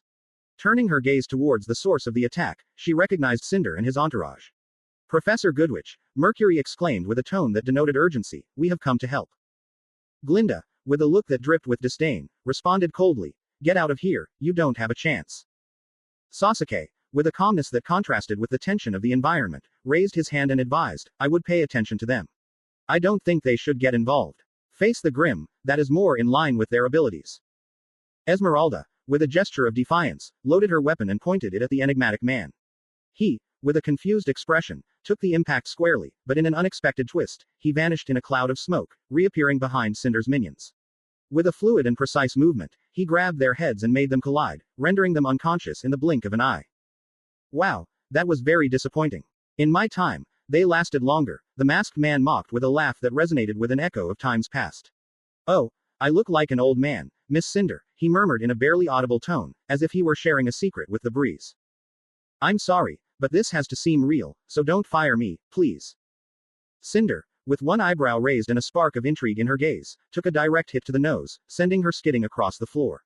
However, with a resilience that only warriors possess, she quickly stood up, unsheathed a pair of blades, and charged at Sasuke with fierce determination. Sasuke, with a barely perceptible smile, looked at Cinder. Wow, I have to admit, those moves are impressive, he commented with a tone that exuded respect and a hint of sarcasm. Cinder, for her part, remained silent, her teeth clenched in a mix of frustration and determination. She had launched an avalanche of attacks at Sasuke, but none of them landed on him. As if dancing to the rhythm of an inaudible melody, Sasuke dodged each attack with a grace that bordered on insolent. At first, Cinder had believed that it would be easy to subdue him, but Sasuke, with a boldness that seemed to mock the seriousness of the situation, increased his speed and strength periodically, although without altering the course of the confrontation. Cinder held back, aware that displaying her maiden powers would attract unwanted glances. If it weren't for that restriction, she would have broken up with him a long time ago.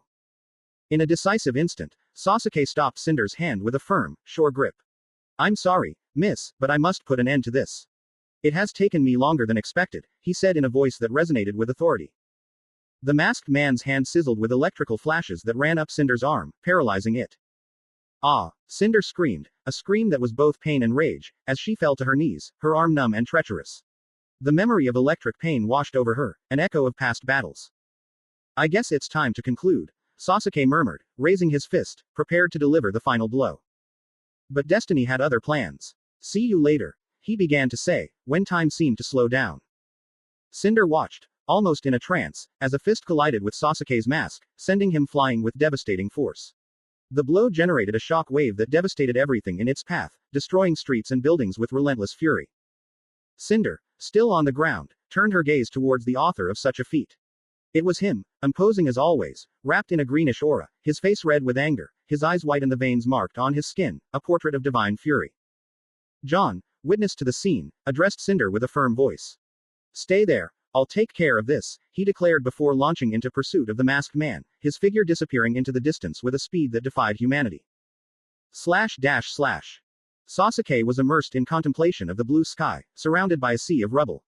He stood up, shaking off the dust of battle, and gingerly touched the left side of his mask. Oh, damn, that was a devastating blow, he murmured, recognizing the magnitude of the impact he had received.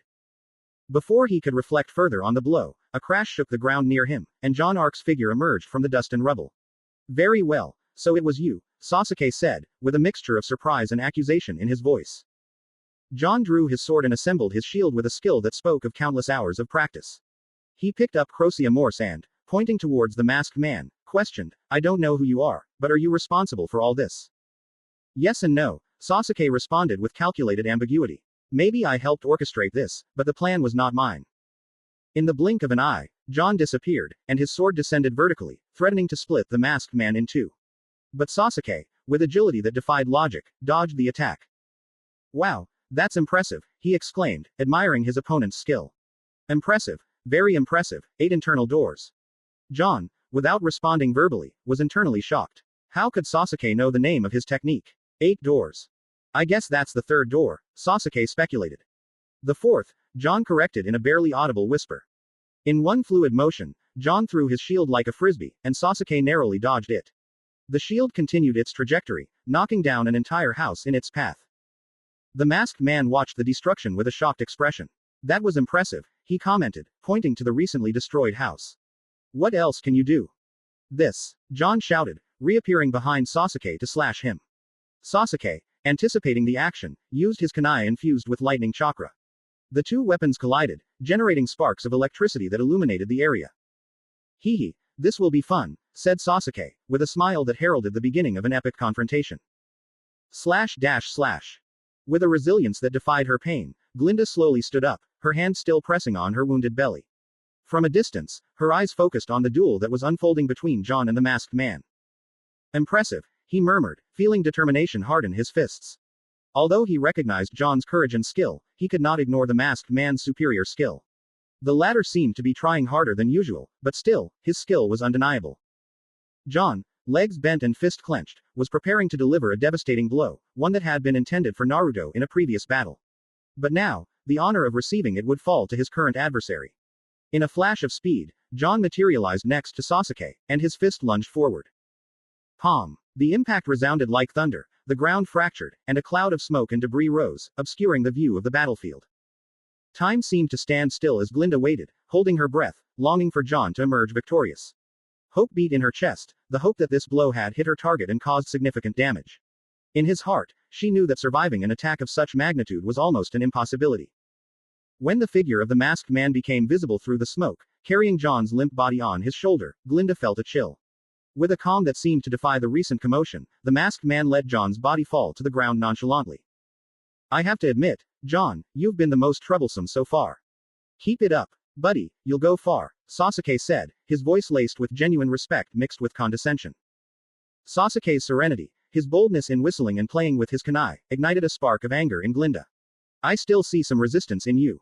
I guess you're not going to give up, right? Sasuke provoked, almost with a tone of admiration. Glinda, without saying a word, advanced with a firm step, her silhouette silhouetted against the smoke and debris, her indomitable spirit propelling her forward.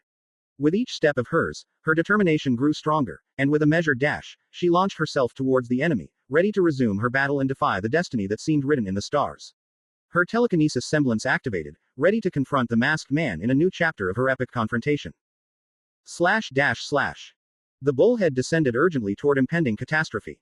The occupants disembarked promptly, arming themselves to the teeth, their hearts beating in unison with the promise of a coming confrontation.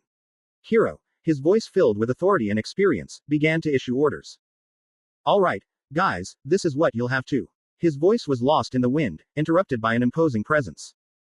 Naruto, with determination shining in his eyes, spoke up without hesitation, disperse. Although the Grim is our main threat, other teams will deal with it. Our priority is civilians. Annihilate any creature that stands in the remember, civilians are our priority. Take them to a safe haven, away from the danger that lurks in these lands. His team, a mosaic of bravery, nodded firmly, yes. They exclaimed in unison. And what are you going to do? One asked, curiosity tinged with concern in his voice. Hiro, staring into the horizon, watched the debris dance in the air and the distant echo of a battle raging in the distance. I'll go provide support, he said with a calm that belied the storm inside him. Naruto, recognizing the resolve in his companion, nodded solemnly and continued on his way. Hiro, in a rustle of feathers and shadows, transformed into a raven. The need for speed was imperative, as he knew that at the heart of this battle was Roman or Sasuke, and whoever was facing the masked man would need all the help they could get. // I haven't been in something similar since the invasion of Konoha. This is very familiar, I thought. Naruto, although he knew it was inappropriate, couldn't help but feel a clandestine relief at the nature of the invaders. If it had been ninjas instead of Grimm, this place would have turned into rubble and ashes much sooner. The ninjas, with their lethal efficiency, were masters in the art of destruction, while the Grimm, while formidable, were more predictable and manageable adversaries. Fortunately, this raid was minor in scale compared to the calamity that was Mountain Glen years ago. Proceed with caution, miss, and you will find safety just ahead. Do not deviate or look back, Naruto instructed with a voice that exuded calm and assurance. The woman, with gratitude radiating from her countenance, thanked him fervently before heading towards the perimeter secured by Atlas soldiers. So far, I have guided 30 souls to safety, Naruto reflected, aware that the evacuation task would be long and arduous, given the density of the kingdom's population. The presence of the Atlas soldiers was a beacon of hope in the midst of chaos. And there, among the crowd, the distinctive figure of Lisa Lavender materialized in the distance. Lisa, with her pen and microphone as shields, was a reporter with a bravery that bordered on recklessness. There was a time when she considered the life of a huntress, but the call of journalism was stronger. However, the flame of adventure was never extinguished in her spirit, she always looking for the truth in the most dangerous places. As you can see, the Grimm are being repelled by the hunters and students of Beacon Academy, and the soldiers of Atlas are contributing greatly, she reported in a voice that did not betray the danger that surrounded her. Her audacity took her into the heart of chaos, unprotected, with the sole purpose of informing the kingdom. In her concentration, she failed to notice the menacing shadow of a Grimm looming over her, ready to attack. At the last moment, she sensed the presence of the beast and tried to flee, but it was not necessary. The creature was cut in two, saved by a heroic act. Raising her gaze, Lisa met the eyes of her protector, a young man with whom she shared a bond of camaraderie and mutual respect. He presented himself with a relaxed distinction, his casual attire of sleeveless jacket and white shirt contrasting with his untamed blonde hair. With the courtesy of a true gentleman, she gave him a smile that radiated serenity. Miss Lavender, it is an honor to meet you again, always so brave in your journalistic mission. With a wave of her hand, Lisa cleared her brow and returned the smile with confidence. Fear has never been an obstacle to my profession. Naruto, anticipating her response, inquired, I imagined that not even a plea from me would persuade her to retreat. Not at all, she replied firmly, my duty is to inform, even if it means risking my life. Then the only thing left for me is to offer my help, he concluded. With a protective gesture, Naruto took Lisa's hand and guided her through the melee toward a circle of hunters, students, and soldiers, making sure she was safely sheltered in the center. Then, he turned to two nearby students. Attention, young people, here you have Lisa Lavender, who is covering the events. I charge you to reinforce your vigilance and protect her from any imminent threat. One of the students, with a doubtful expression, questioned the request, and why should we do that? Naruto approached them and whispered cunningly, listen, Lisa Lavender is an influential journalist. If she perceives our protection, she will surely favor us in her reporting, which will have a positive impact on Beacon's image. The students exchanged glances and nodded, understanding the strategy. Naruto approached Lisa again, who was continuing her journalistic work. Miss, she will be safe here. And to guarantee her integrity, she has been assigned a student escort. She, impressed by the gesture, exclaimed, what chivalry. It is a pleasure to serve you, my lady, he responded with a bow, kissing her hand delicately. Now, I must continue, he said before leaving in search of more civilians in need of help. Yang stood next to her sister, whose pain was palpable in the silence that surrounded them. How do you feel, RWBY? She asked with a voice that was trying to be firm, but her concern made her tremble. It hurts, was the simple and heartbreaking response. Yang, with trembling but brotherly love hands, caressed RWBY's head, trying to offer comfort where words failed. Don't worry, Yang whispered, your aura is strong, it will heal with time. But we must hurry to find a doctor who can treat your wounds. At that moment, the chaos of the outside world seemed to fade away, and only his sister's well-being mattered. Determined, Yang led his wounded companions to the safety of an abandoned hardware store. The place once filled with tools. Blake, although recovering, still struggled to remain conscious of her, while RWBY, the most affected of her, lay in the corner, her breathing labored and her face marked by her suffering. Yang, you should go, RWBY insisted in a weak voice, people need your help to evacuate. But Yang, with her characteristic determination, rejected the idea. I can't leave you here alone, he replied, his voice a beacon of strength in the darkness. Blake will take care of us, RWBY tried, trying to convince her sister. But Yang knew the truth. Security was an illusion in these moments of uncertainty. I'm sorry, RWBY. Blake is in no condition to fight. I'm the only one who can protect us now. It was then that a familiar voice echoed through the shadows. RWBY, Naruto called, appearing as an unexpected guardian.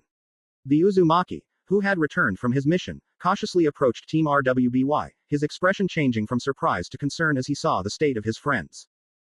RWBY, he exclaimed when he saw the young woman with black hair. Naruto, with the quickness of a seasoned shinobi, examined RWBY's injured hand, her face reflecting a mix of pain and determination. What happened? Was the mission a failure? Yang, with a sigh that carried the weight of defeat, confessed, the masked man was there. And he overtook us. Naruto frowned, his gaze hardening with the promise of justice. This will hurt, he warned, preparing to heal RWBY's wounds. What do you intend to do? RWBY asked. Her trembling voice was a reflection of her fear and suffering. Naruto, without an iota of doubt, adjusted the dislocated bones with a skill that bordered on the supernatural, eliciting a scream from RWBY that mixed with the wind. As he concluded his work, Naruto's palm was bathed in an emerald glow, and as he took RWBY's hand, the torment that afflicted her began to fade, leaving in its place a balm of serenity and rebirth. What is this, Naruto? RWBY asked, her surprise evident. It's a healing technique, Naruto explained. It relieves pain and heals wounds. You'll soon feel like new, just stay calm, okay? With his free hand, Naruto stroked RWBY's hair, a gesture of comfort in the midst of the chaos. Naruto mused silently, his mind a whirlwind of emotions. Sasuke, you have crossed the line. Before I had no reason to wish you ill, but now. Now you are on my list. Kurama, his eternal companion, whispered to him with a voice that was both shadow and light, cut off his head, let the world see the consequences of his actions. No, that's not necessary, Naruto responded, his voice the calm before the storm. I will bring him to justice, and when everyone thinks he has escaped, it will be time for my revenge. Kurama smiled, pleased with his friend's cleverness. Oh, that's much better. Yang, Naruto called, pulling out some small pills from his jacket. Please take this. She took them carefully, examining them curiously. What are they? Soldier pills, Naruto replied. Like the ones you gave John. That's right. It's time to see if they really work. Trusting her friend, Yang consumed the dark pill, and a surge of energy washed over her, revitalizing every fiber of her being, preparing her for the battle to come. Give one to each of the girls, Naruto instructed. Yang nodded, her determination ironclad. We must find a safe shelter, Naruto said, but before he could move, a roar shook the place. The wall to his left collapsed, revealing Glinda Goodwitch among the rubble, her figure a testament to the battle fought. Her clothes were torn, her whip was broken, and her glasses had disappeared in the heat of the combat. Her hair, normally tied up, now fell free, framing a face marked by blood and effort. From the gap created by the destruction, a masked figure emerged, dragging Kiro by his hair. Disdainfully, he threw the hunter at Glinda's feet, as if he were a worthless object. Yang, witnessing her uncle's condition, put her hands over her mouth, stifling a cry of surprise and panic. She knew closely the exploits of Kiro, her sister's master, and seeing him like this, defeated and wounded, filled her with icy fear. Wow, how convenient, Naruto commented, and Yang turned towards him, expecting to find surprise or anger, but instead, a sly, hungry smile adorned her face, as if she had anticipated this encounter since time immemorial. The masked man, hearing the voice, looked back. Whoa, whoa, whoa, what do we have here? He said in a voice dripping with venom. Kiro, seeing his nieces, felt panic take over him. Not only did he fight the masked man, but now he also had to protect his nieces. Yang, run, you have to go, he exclaimed urgently. But before he could finish, the masked man kicked him in the face, momentarily silencing him, although without causing him to faint. Glinda, equally terrified but too weak to speak firmly, implored, Mr. Uzumaki, take his companions to safety, do not try to fight him. I'm sorry to contradict you, but I can't allow it, not now, Sasuke responded, interrupting with a voice that brooked no reply. Glinda tried to reply, but was abruptly interrupted when an open palm slammed into the masked man with devastating force, sending him flying into the air until he crashed into a wall and became embedded in the pavement, knocking him off his feet. Naruto Uzumaki advanced with slow but determined steps towards the newly formed hole. Glinda watched him with wide eyes in surprise, for she had not expected such a challenge. She hoped that her student would follow her advice and retreat, but instead, she decided to confront the masked man. And the most surprising thing was not her decision to attack, but that she managed to land a blow on the masked man. Without stopping his march, Naruto spoke seriously. Yang, take care of Miss Goodwitch and Mr. Bronwyn. I'll take care of this. And one more thing, he added in a voice that resonated with authority, don't interfere. In a twist of fate, Naruto found himself face to face with the enigmatic hooded man, an encounter he had anticipated with a mix of happiness and determination. The masked figure lay on the ground, motionless after the impact of the blow, like a collapsed marionette whose strings had been abruptly cut. Naruto, with his usual composure, approached the stranger. His voice did not denote irritation or curiosity, but rather an almost disconcerting serenity. Is everything okay down there? He asked with a calm that bordered on the supernatural. From the ground, Sasuke responded with an irony that exuded his characteristic sarcasm. Yes, the view is incredible. Despite the situation, his mood had not faded in the slightest. Okay, let me help you, Naruto offered, extending his hand in a gesture of camaraderie that transcended past rivalry. Sasuke accepted the help gratefully. Thank you very much, you are very kind. Being picked up, Sasuke dusted himself off with a theatrical gesture. Wow, that was a good hit, you didn't have to be so rude. Naruto, ever mindful of his actions, apologized. I'm sorry, it was an instinctive reaction. The masked man, always unpredictable, offered a case of cookies to Naruto. Do you want a cookie? Naruto, not suspecting malice, accepted the offer and bit into one of the cookies, ignoring the possible consequences of his impulsive act. They're good, right? I made them myself, Sasuke commented, looking at Naruto with an unreadable expression. In an instant, the tension shot up like a spring stretched to its maximum. Naruto, in a fluid and precise movement, took out his gun and fired at Sasuke, who, with feline reflexes, dodged the bullets with astonishing ease. I was already wondering when you would attack, Sasuke said, walking away with agility. I guess you're not into games or talking, right? No, of course not, I will hand you over to the authorities, Naruto stated with iron resolve. Sasuke, with a mocking smile, challenged Naruto. Interesting, and I thought you would kill me here. Naruto, confused, he is very fast and has very good reflexes, it seems that he has improved a lot, but why is Sasuke using my voice? Kurama, he called, looking for answers in his silent companion. That's not Sasuke, Kurama revealed, awakening a new wave of concern in Naruto. What are you talking about? Naruto asked, his mind spinning for explanations. Kurama, with a voice that resonated with ancient knowledge, shared his perception. It's very strange, I've felt this chakra before, it's very familiar but I can't place it. Certain that he was not facing his former comrade, Naruto sank into a state of concentration, preparing for a combat that promised to be less personal but equally challenging. So he's not that fool, that's good. It reassures me to know that he will be an easier opponent than expected, he reflected with a flash of relief in his eyes. In the blink of an eye, Naruto became a gale of speed, bursting into the masked man's guard with his sword drawn and ready to deliver a lethal blow. But at the moment of impact, the masked man vanished in a cloud of smoke, leaving behind a log as the only witness to his elusive presence. What a pain, Naruto muttered, his patience tested by his adversary's cunning ninja skills.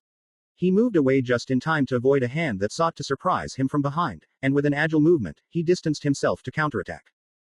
What followed was a fierce exchange of blows, a dance of attacks and defenses where neither of the two combatants gave in. It was as if two mirrors faced each other, reflecting the same skill and determination. For a moment, Naruto considered the possibility that he was fighting another Uchiha, maybe not Sasuke, but definitely someone of his lineage. Naruto sensed a subtle alteration in the ground and reacted with an instinctive jump, just as familiar hands emerged from the ground, ready to grab his legs and drag him into the depths of the earth. It was a technique that was familiar to him, Kakashi had shown it to him. Sasuke emerged from the ground. In response, Naruto launched a kick into Sasuke's stomach, sending him crashing into a home, reducing it to rubble. Without giving him time to recover, Naruto gave chase, but the masked man had disappeared once again. With his sword, Naruto blocked a kunai aimed at his throat. He deflected the weapon to the left and cut the masked man, who dissipated in another cloud of smoke. Suddenly, an intense wave of heat assaulted his left side. As he turned, he saw an immense sphere of fire approaching at high speed. Naruto raised his left hand in an attempt to protect himself, and the impact was direct. Bam! The structure around it disintegrated, leaving only ashes in its wake. From a distance, Sasuke watched as the flames devoured the surroundings.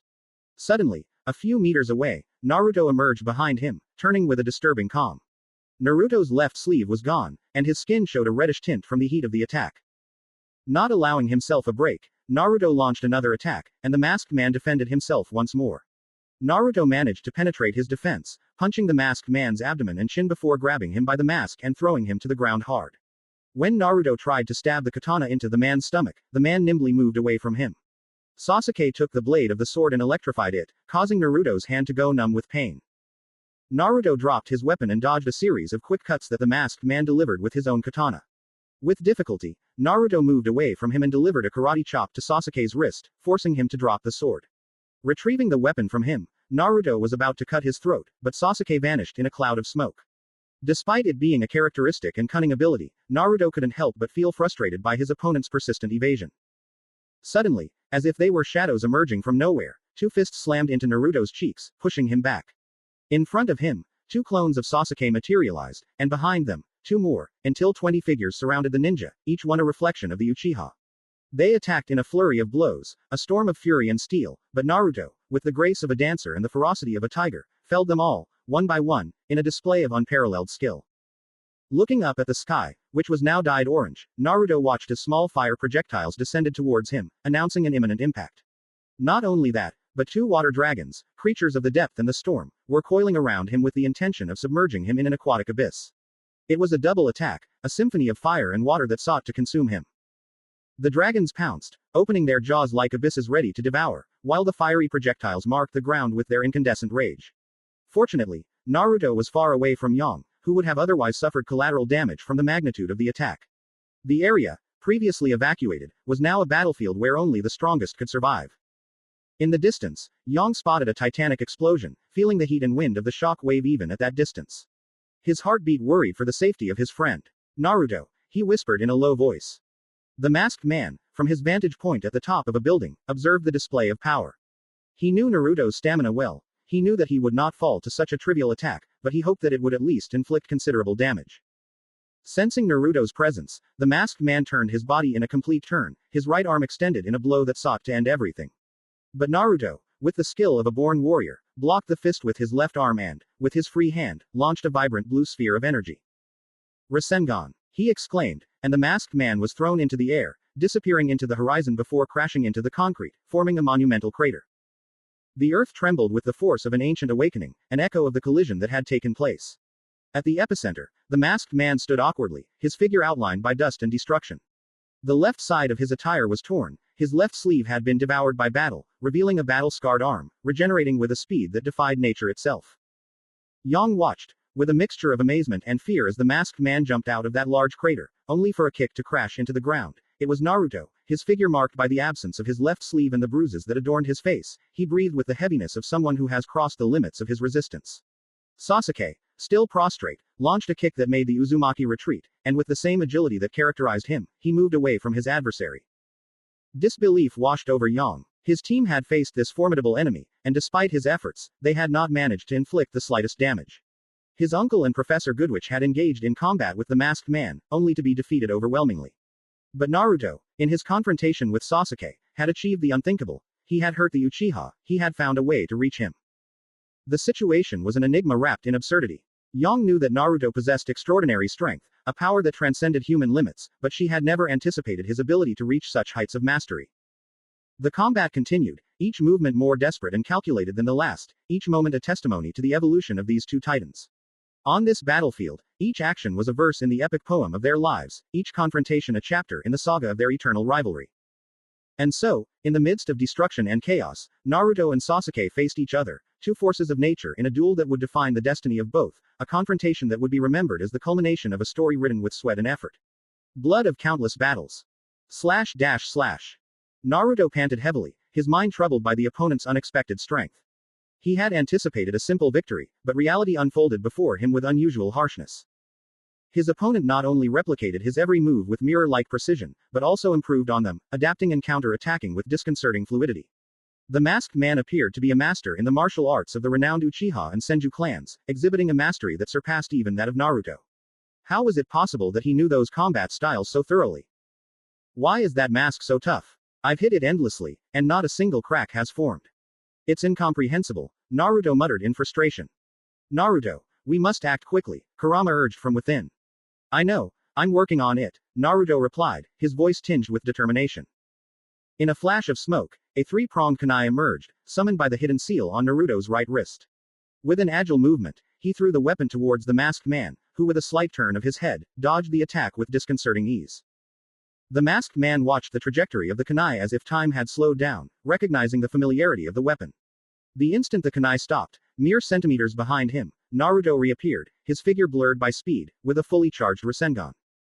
The hooded man, without showing surprise, extended his hand and, as if in reflection of Naruto's movement, formed his own Rasengan. The two chakra spheres collided with a crash that echoed across the battlefield. Naruto couldn't believe it. The Rasengan technique was a closely guarded secret, known only to 3 people: Jiraiya, the 4th Hokage, and himself. However, this mysterious adversary had managed to replicate the jutsu with disconcerting skill. Although surprise overwhelmed him, Naruto knew there was no time for doubts. Victory was the only thing that mattered. Concentrating, he increased the power of his attack, injecting even more chakra into the Rasengan. Meanwhile, Glinda Goodwitch watched the scene with a mixture of concern and amazement. Naruto Uzumaki, her most outstanding student, fought shoulder to shoulder against the masked man. Despite his youth, he had achieved a level of skill that surpassed his teacher's expectations. Disbelief was painted on the faces of RWBY, Yang, Blake and Kiro, sharing Glinda's astonishment. The sight of Naruto, facing a rival of such magnitude, was something they would never have conceived. The fight unfolding before them was the living image of the young shinobi's growth and strength. Naruto and Sasuke, with their Rasengans colliding, maintained a balance of forces that made the air vibrate and the earth shake.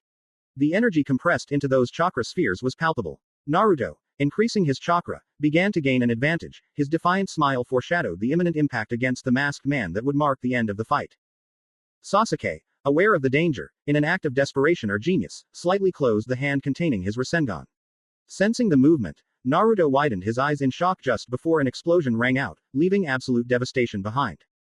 The shockwave launched Glinda, Kiro, and Team RWBY into the air. The area was plunged into dense smoke that hid buildings and streets, a gray blanket that slowly dispersed into the air. At the epicenter of the chaos, Naruto was kneeling, coughing. He didn't expect his adversary to implode the Rasengan on himself, an act that bordered on suicidal. Sasuke must have lost at least one limb, but to Naruto's surprise, footsteps were approaching. Looking up, he saw the masked man, surprisingly intact, although his sleeve was in tatters.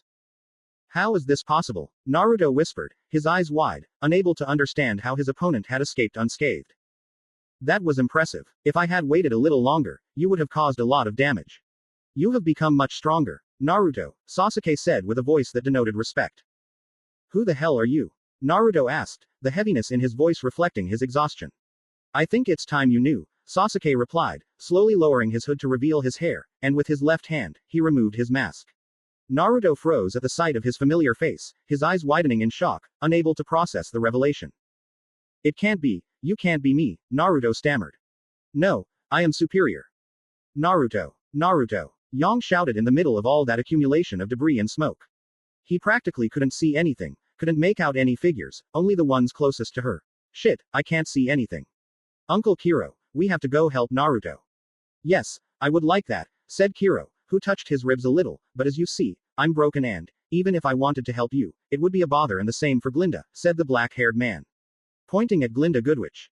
Yes, I have to admit that we won't be of any help now. Yang sighed in frustration and hit the ground, but suddenly her eyes widened as she remembered something. She reached into her pockets and took out the 3 pills that Naruto handed her. These were for her companions, but Naruto needed help. Although her friend could defend herself from the masked man, she would prioritize winning this battle. Uncle Kiro, upon hearing his niece, turned his gaze. He watched as Yang extended a hand to him and showed him 2 black pills. Eat. Shit, of all the things Naruto could have foreseen, he didn't see this one coming. Damn, and who are you? A me from another dimension?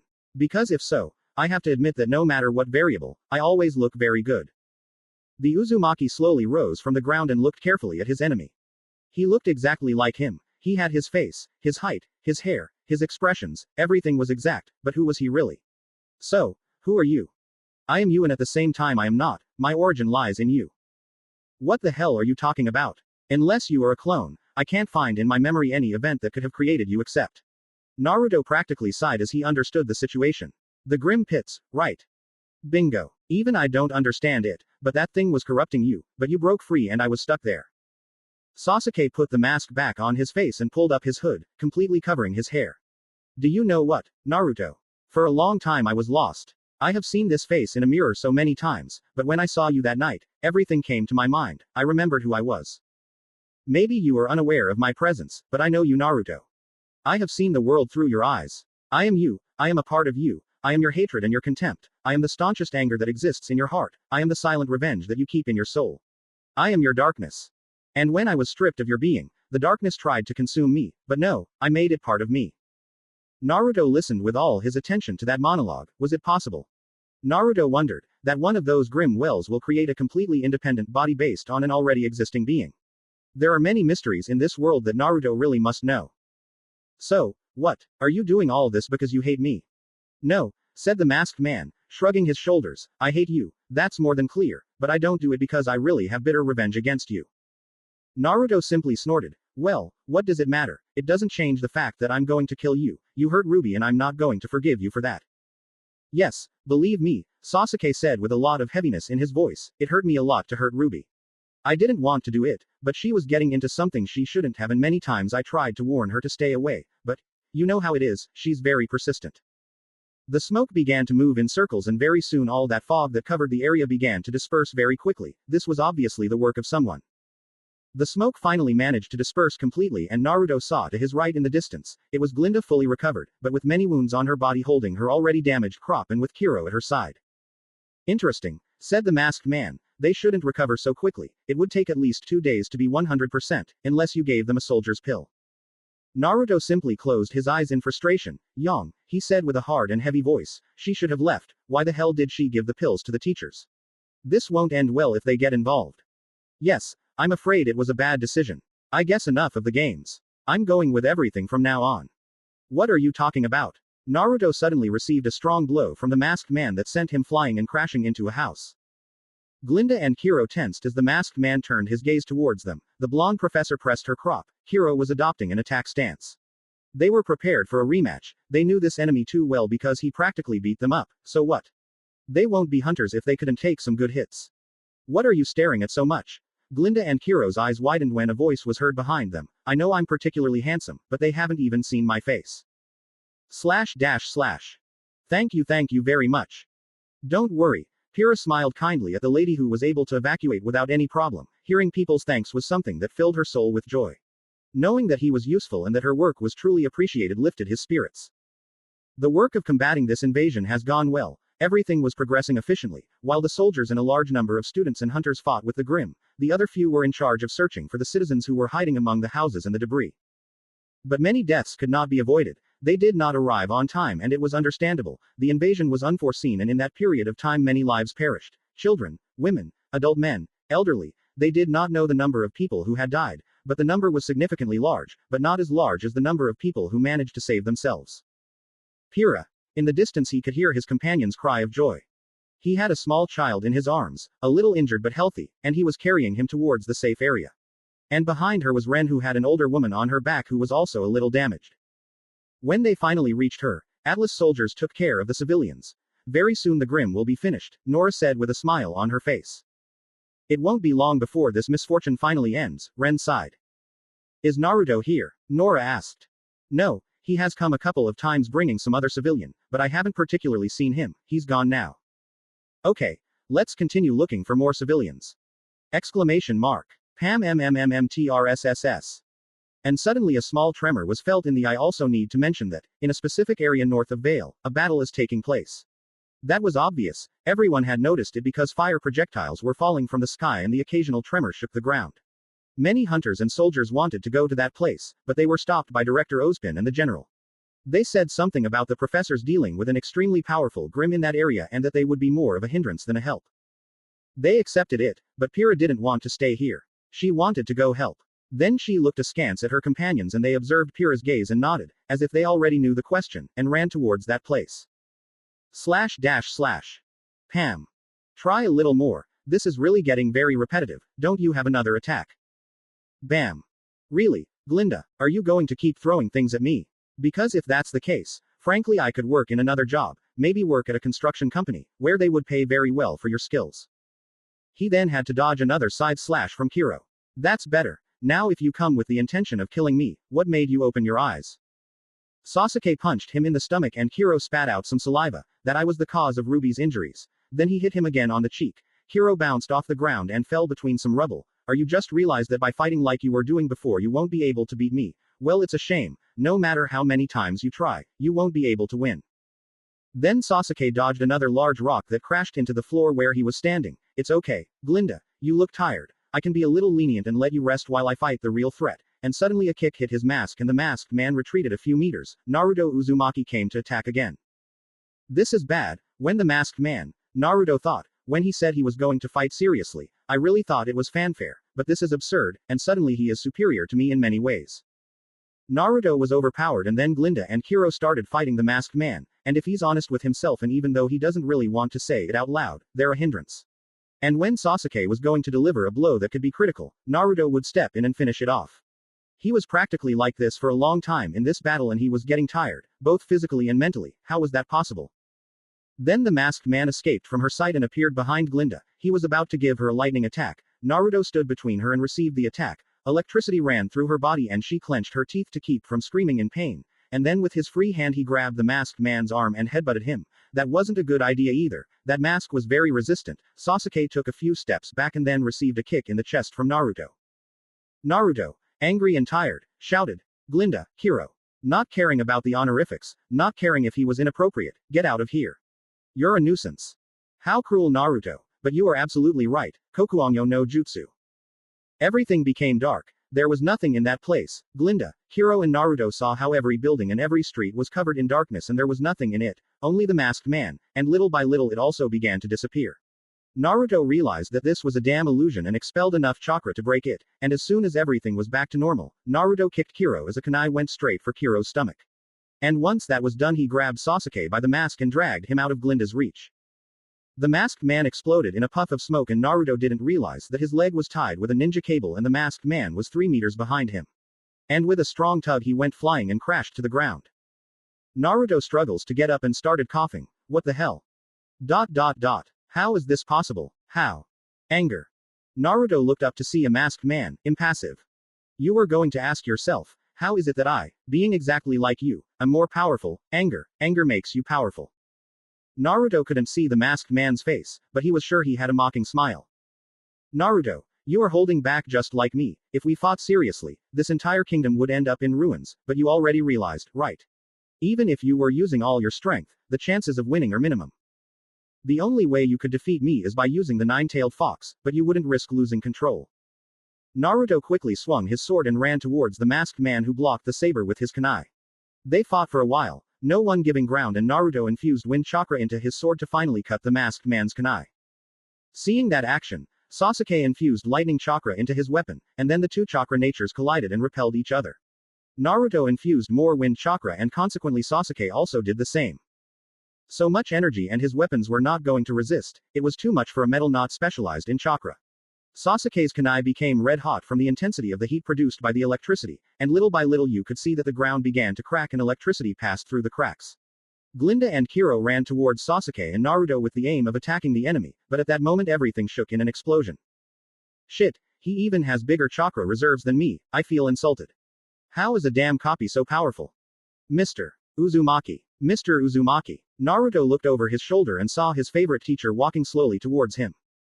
How do you do that, brat? The Uzumaki turned his gaze to the right and saw a battered Kiro, who carried his scythe on his shoulder. Naruto stood up from the ground and looked closely at his sword. He was quite surprised because it was no longer a sword, it was now part of one. He split in half in the clash of energies. Naruto simply looked at his weapon with great nostalgia. Although it was a random sword that he chose at random, he began to grow attached to it and now it was destroyed. He put what was left of his sword in its sheath and proceeded to look at the two hunters. Listen to me, you two should leave. You should take Yang and the girls somewhere safe. That guy is not one to play games. Now I don't even know if I'll be able to beat him and, frankly, you guys aren't much help. Lord Uzumaki, with all due respect, it is my duty as a hunter to fight against the evils of this world. Even if they overcome me, I will not back down. You are very brave, Miss Goodwitch. I appreciate. It's useless to talk, Naruto. Sasuke approached the three opponents with slow steps. They are as stubborn as you, and believe me, you are the most stubborn person in this world. It's a shame, said the masked man who had his hands behind his back. His clothes were already badly damaged. He had some cuts and some torn parts, but his mask and his hood were still completely accurate. It's a shame. Except for Naruto, I really don't want to fight you two. This battle and conflict was completely unnecessary. It could have been avoided if Glinda had let me go, but the past is in the past. Let's focus on the now. So, Naruto, he said, and the Uzumaki looked directly at the masked man. Shall we increase the level? It's not like you leave me much choice, Naruto said. //. So close, we are very close to arriving because the turbulence increased in intensity, they could see more or less what it was about, but actually a little curious as that lightning came out, like water dragons and some walls of earth and the occasional explosion. More than some fire projectile. What's going on? Ren said, a little curious. Maybe we should go back, he said to Pyrrha. If that thing is as powerful as the director says, I don't think we'll be much help. At least we can provide long-distance backup, Pyrrha argued. They were already close. They were a few meters away. They passed by a ruined building, and when they saw the origin of the battle, she was surprised just like her friends. It wasn't a Grimm or anything like that, it was a man. A masked man whose clothes were in a mess, tattered and with many cuts and bleeding from his left arm. But the most terrifying sight was another. Miss Goodwitch was lying on the ground bleeding just like Mr. Bronwyn, and also, her friend, her leader, was fighting against the masked man. She was very surprised at that sight. She had never seen Naruto bleed, much less see him in that state, with bruises on his body and his clothes completely destroyed. He practically no longer had a shirt or jacket. She was only wearing his pants and shoes, her entire torso was naked. Her leader was bleeding in many parts of her body. She put her hand on her mouth in fright. She wanted to scream and go to his aid, but the image paralyzed her. She saw how Naruto grabbed the masked man and hit his mask, making him retreat, and then he ran away. He pounced on the enemy and hit him in the abdomen, but the masked man immediately took his hand and lifted Naruto as if he were a rag doll and embedded him in the ground. An exchange of blows immediately began, with the masked man dominating. To their leader. Their leader formed a blue sphere of energy and immediately hit the masked man in the chest, but the enemy burst into smoke. The Uzumaki immediately turned to block a fist that went straight to his face. They struggled for a while and suddenly Pyrrha got tired of waiting. She took her weapon and transformed it into a javelin and sent it directly to the masked man, who would have received a precise blow in the back, but the enemy stopped the attack. Shit, I can't fight 100% here. I have to get him away from Vale. Naruto Uzumaki was struggling with the masked man and suddenly saw a spear approaching directly at the enemy. Sasuke, with his free hand, caught the weapon and didn't even look away. Naruto saw the sharp object. It was his partner's weapon, but how was it possible? And then he looked over Sasuke's shoulder and there were his friends, coming towards him. This was bad. He panicked. He was sure this wouldn't end well. Get out of here. Run. Don't come. He shouted to his friends. And at that moment the masked man released his grip on Naruto and brought his hand to his chest and formed a Rasengan. And not just any one, it was 3 times bigger than a normal one. And from there everything was agonizing pain. It was an incredible explosion and the Uzumaki was sent flying through the air and was lost in the distance. Naruto. His friends shouted. Sasuke turned to the group of students. But what do we have here? It's nothing more and nothing less than the famous Pyrrha Nikos. I would ask you for an autograph, but I know you would refuse and it's not the right time either. And suddenly Sasuke felt a strong tug. He realized it was coming from the javelin he held in his hand and realized it was Pyrrha Nikos, action. And then he dropped the weapon and said javelin returned to the hands of its original wielder. Pyrrha, Ren and Nora stood guard, prepared their weapons and were about to attack the masked man. You know, I'll be a little lenient now. You can get your teachers out of here and leave. You don't have to get involved in this. I'm offering you a way out. I hope you'll be smart and leave. They didn't listen. They just loaded their weapons with powder and pointed them at the masked man. It seems that you 3 do not understand reason and frankly you are not thinking rationally either. You are angry. You saw your masters injured and you also watched how I dispatched your leader. I justify your hatred. It is understandable, but it is not reasonable. You saw what I am capable and they know that they have no chance against me, so I'm giving them a way out. Save their teachers. And their blonde friend. I guarantee that he will still be alive. Of course, he will have some blows or 2, but he will come out alive. Then he had to dodge a hammer blow from Nora that appeared right in his corner and then he had to distance himself because Ren was about to cut off his hand. Wow, you guys aren't wasting your time. Very good. Don't say I didn't warn you. He had to do a somersault in the air as Pyrrha was about to stab him in the abdomen with the javelin. What excellent coordination. And when Nora's weapon was about to hit the masked man's cheek, the enemy stopped his hammer with one hand. Nora was quite surprised. She knew her strength very well because she was monstrous, and Sasuke stopped her like it was nothing. And at that same moment the enemy elbowed her in the nose making her drop her weapon and at that same moment the hooded man took his weapon and gave her a strong blow to the abdomen that sent her flying and she crashed into the rubble of the street. Wow, that was very simple. The masked man put Magnild on his shoulder and simply dodged a slash from Ren. And in that same second he hit him with Nora's same weapon. But it's not my style, and he immediately discarded Nora's weapon and threw it to the ground, and then simply dodged a series of Pyrrha's blows that didn't even reach him. You are very skilled, miss. I must admit, but it doesn't surprise me at all. Sasuke grabbed Pyrrha's fist that was going straight for his face and twisted it slightly, turning it into a key. The masked man approached Pyrrha's ear and whispered, I'll tell you exactly what's going to happen. Your two friends will approach my blind spots and try to hit me in the neck, but it won't work, because I'm not the real one. And when that happens, the flames of hell will burn upon you. And in a second this happened. Ren and Nora stood behind Sasuke to hit him in the neck, and when that happened the masked man burst into smoke. They were quite surprised by that. Then they looked up at the sky and saw how a projectile of fire fell on them and everything was burning. Or so it should have happened, but that incandescent fireball turned into confetti. They were quite surprised. In fact, they felt a little silly protecting themselves with their arms. But without warning, Nora received a blow from the masked man and ended up on the floor. Don't worry, guys. It wasn't going to end so quickly. I prefer the battles to last a little longer. And without warning, Sasuke grabbed Ren's neck and squeezed him tightly. Pyrrha immediately charged at the enemy, but received a kick from Sasuke and she skidded to the ground and began coughing from the heavy blow. Nora immediately punched his mask, but the masked man didn't even flinch. You'll have to try a little harder, Nora, or he'll die, said the masked man, pointing at Ren. Then Nora hit him a series of blows in the abdomen, in the chest, but nothing, the grip was still on Ren. And suddenly a large steel beam hit Sasuke's back and the masked man was sent flying. Sasuke slowly stood up and touched his back. Wow, I felt that. You're finally using your semblance. Ren was touching his throat. He hurt too much. The grip was about to break his windpipe. Nora was behind him caressing his back, and Pyrrha was ragged, dirty, and bleeding like her companions. This enemy was really giving them a tremendous beating and was not even taking his battle against them seriously. You know what, guys? I'm very happy to be here with you. You are a very nice group. And then the masked man raised his hand to the level of his face and a large amount of glowing electricity was concentrated on his ring finger. I wonder what Naruto would do if he killed Ren. He said looking at Nora, will he seek revenge? Will it be immediate as soon as he finds out that one of you has died? Or will he simply decide to stay with you? Will he decide to protect you and not look for the person responsible for his friend's death? Why won't we find out? Later. The masked man said that last part happily and then directed the electric attack at Nora.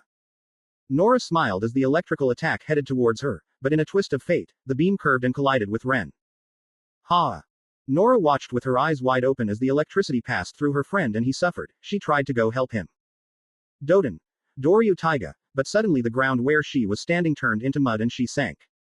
When the electric attack finally passed, Ren fell to the ground semi-conscious and dying. Pyrrha's eyes widened in surprise. That happened too fast. Don't be distracted, Pyrrha. A single wasted second could cost you your life.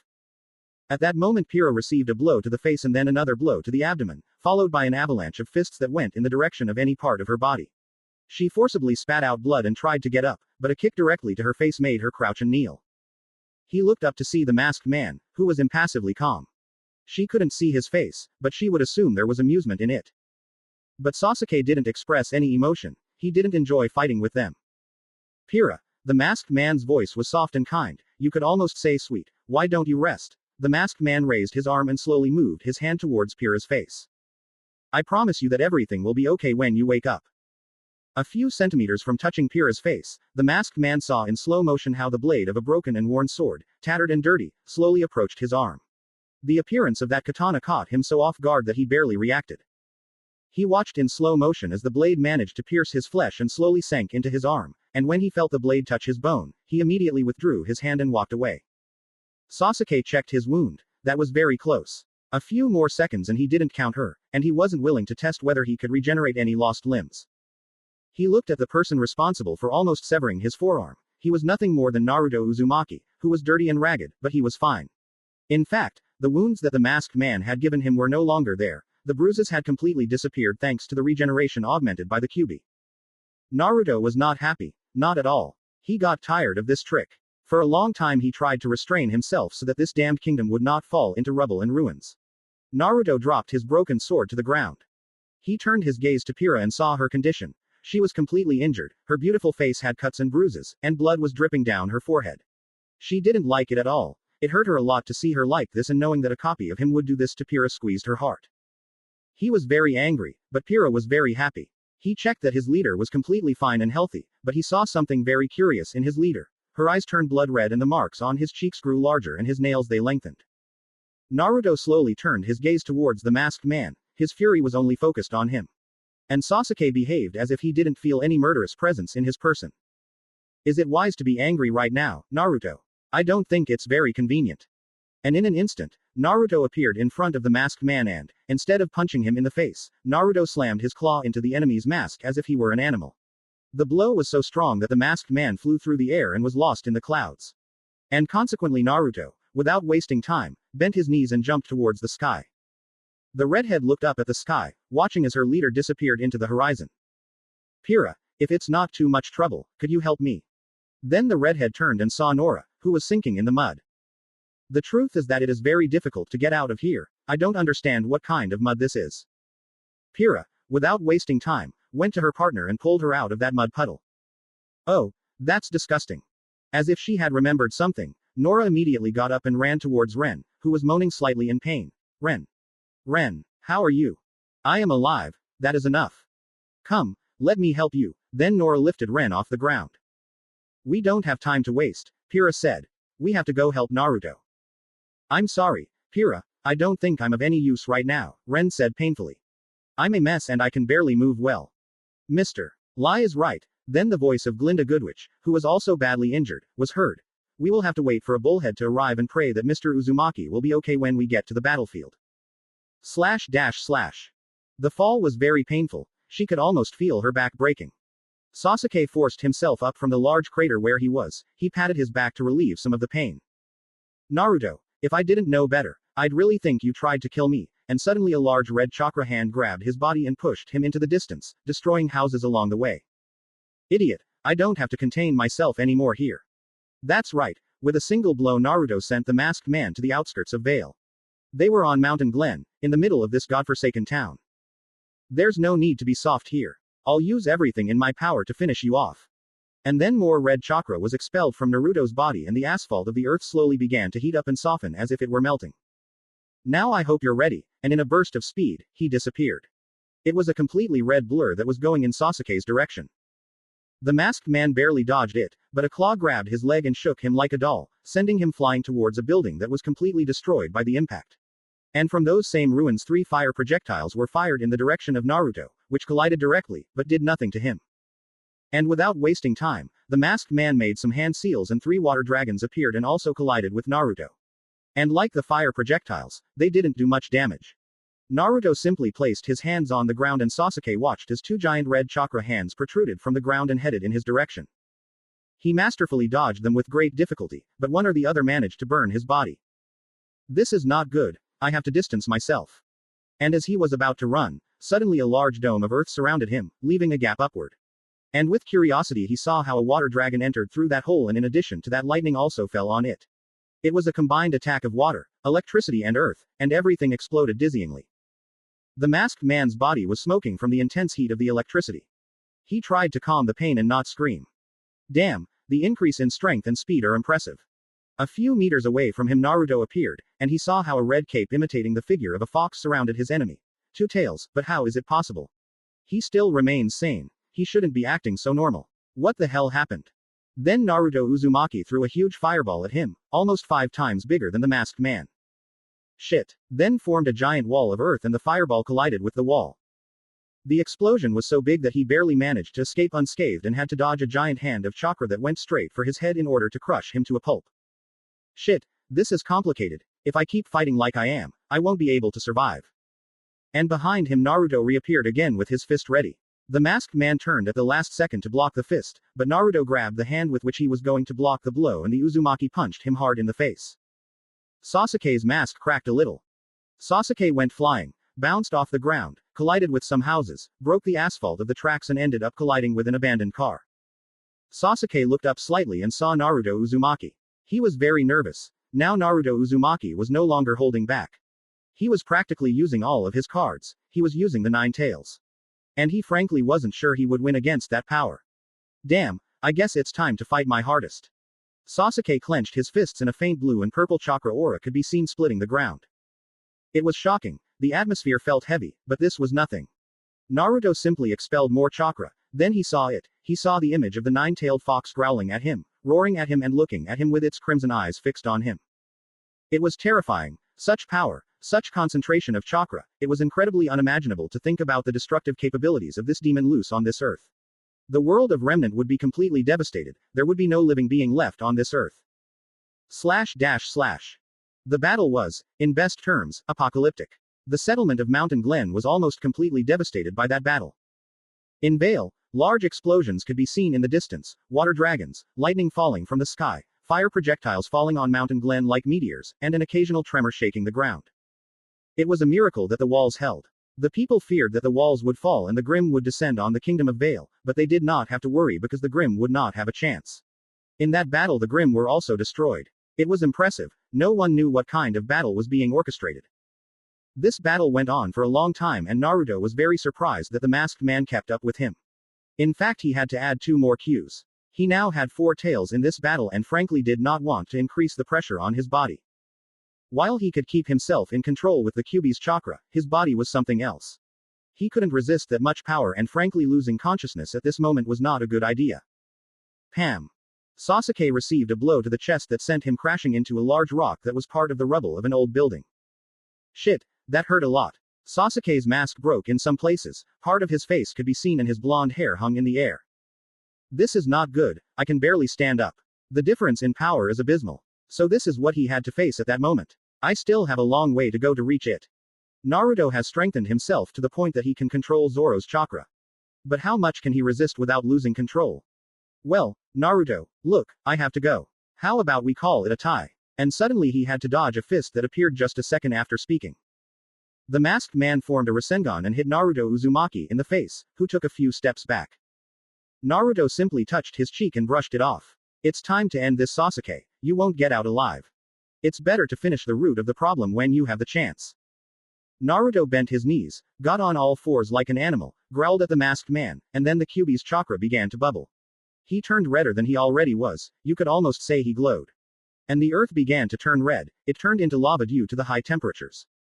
Damn, if he hits me like that I'm finished, Sasuke said. Then Naruto disappeared in a burst of speed. The ground where Naruto was destroyed and formed a large crater. The masked man saw all this in slow motion, increased his senses to the maximum and reacted by forming a hand seal. Naruto Uzumaki was inches away from delivering a devastating blow to the masked man, but he stopped dead and it was not on his own, but rather the masked man's work. It can't be, this is impossible, said Kurama. What's happening? Mokuden, wood element. Naruto was trapped. 4 wooden beams wrapped around his wrists and legs. Naruto struggled and tried to break the wood, but couldn't. What the hell? It's just wood, I should break it. It's not just wood, Sasuke said, slowly approaching the Uzumaki, limping. This element is capable of suppressing the chakra of the Bijus and doing other things. It is much more resistant than conventional wood, it is stronger depending on how much chakra use. Do you know, when I was building myself in that disgusting black pit I saw many curious things. Not only did I see our life that I curiously didn't remember, memories were swirling in my head. I saw some fragments of the Kyuubis in another person's life. Yes, and who are we talking about? Naruto asked curiously, but anger was still present in his face and voice. When I said that I was you, but at the same time I was not, I was speaking literally. Not only did my origin come from you, I am a mixture of many things, I have part of your chakra and part of another person's chakra and Kyuubi. Listen Naruto, the truth is that I am pleasantly surprised. Controlling up to the 4 tails without even losing control is very impressive. From what I have seen, not many people have managed to control the power of the 9-tailed fox. It is not easy thing, we are talking about the most powerful Biju that exists. I'm still a child in diapers, I have a long way to go to even compare myself to him. Well, see you later. Naruto broke the wooden beams and Sasuke was quite surprised by that action. Naruto grabbed the masked man's jaw and made Sasuke kneel. No, there will be no after. This ends now, Naruto shouted furiously. Sorry, it's too late, and then Sasuke slowly turned into wood. Naruto was quite surprised at that. What the hell? Sasuke had escaped right under their noses. Naruto was furious, he took a deep breath and clenched his fists so hard they bled. Shit, son of a. He formed a Rasengan and hit the wooden statue and reduced it to splinters. Damn bastard, how the hell did he do it? Naruto, rest, you are very exhausted, your muscles are atrophied and frankly you need to hydrate. Yes, it is very hot here. It must be because of all the fire that is spreading. Thank you. No problem, your bruises will heal in a few minutes. Naruto could hear the sound in the distance of a bullhead's propellers approaching him. He looked up at the sky. They're late, damn idiots. Naruto just breathed and put a hand to his face. Fuck, I'm angry, I shouldn't take it out on them and they don't even land. Very well, Kurama, what is the wood element? It's something we'll have to talk about later. For now we're going to Beacon and we'll focus on making sure your teammates are okay. Yes, that's the first thing. Thank you for keeping me focused on what's important. Oh no, believe me, this got very serious, Naruto. We are in serious trouble. I would prefer it if an Uchiha were here. What do you want? Why are you attacking the kingdom? Well, he's practically you, so tell me, what do you want? I want many things, Kurama. I want people's respect. I want to be the most impressive and incredible hunter in history. I want to be a legend and Naruto simply watched the sunset. I want the world to be in peace.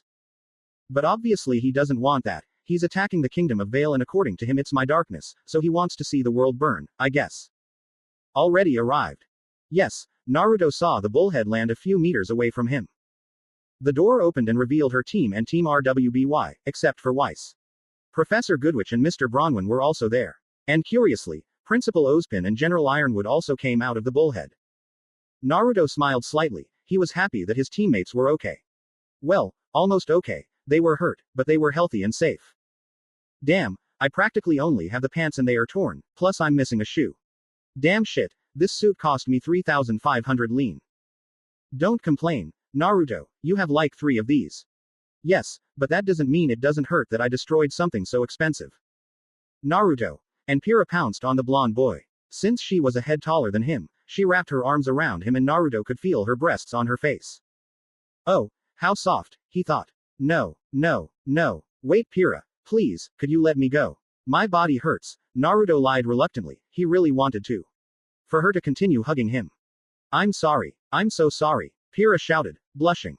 Don't worry, said Naruto. Then Pyrrha looked carefully at Naruto. Her shirt was missing and all her muscles were visible, his well-marked muscles. And she looked away blushing. And then the other people approached Naruto. Are you okay, Mr. Uzumaki? Glinda asked. Well, apart from the fact that I received a beating, I'm fine. Nothing serious. Naruto was still a little frustrated. Curiously, Ozpin didn't say anything, he just looked around. He watched in complete shock at all the devastation caused by Naruto and Sasuke. Yang, could you come here please? Then Yang happily approached her friend. He had a relieved smile, knowing that his friend was okay. Yes, what happened, Naruto?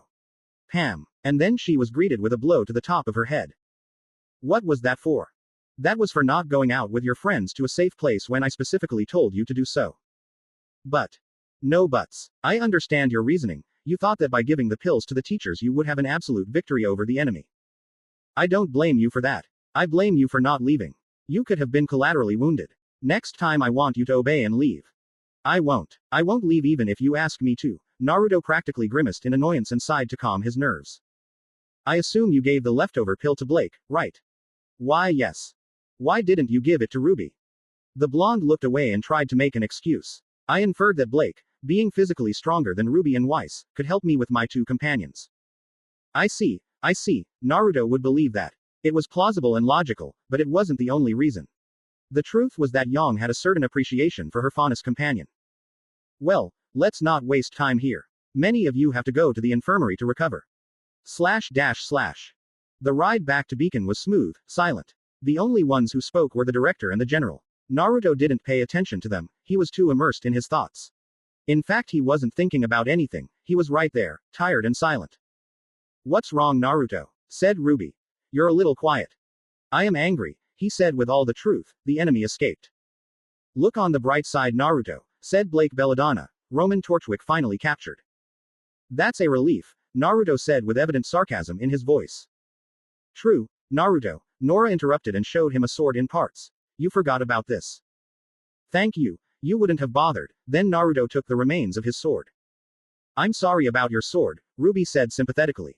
Losing a weapon was not easy, especially when you were a hunter. Don't worry, right, Nora, just in case you didn't see a 3-pronged kunai. A 3-pointed kunai. No, I haven't seen it. Naruto hung his head heavily. Damn. This is bullshit, Kurama shouted.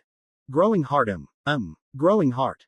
Naruto turned his gaze to the left because he heard some moans, but they were not sexual in nature, although they could be confused with that.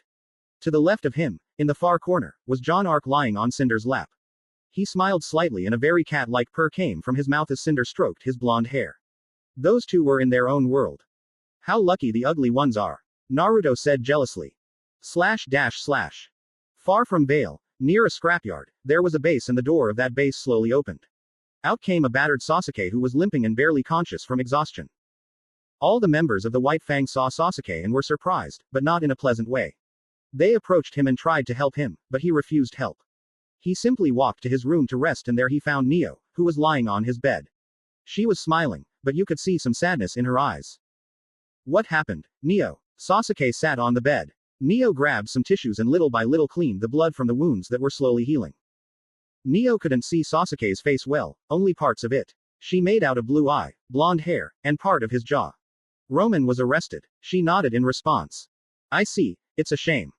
Neo approached her hand to Sasuke's mask with the purpose of removing it, but Sasuke stopped her at that moment.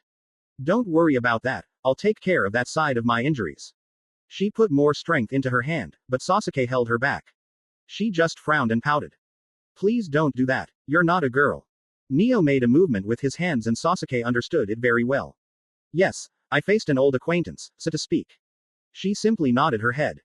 Well, I also got this. Then the masked man took out a strange three-pronged kunai. Neo looked at that weapon with great intrigue and asked what that was.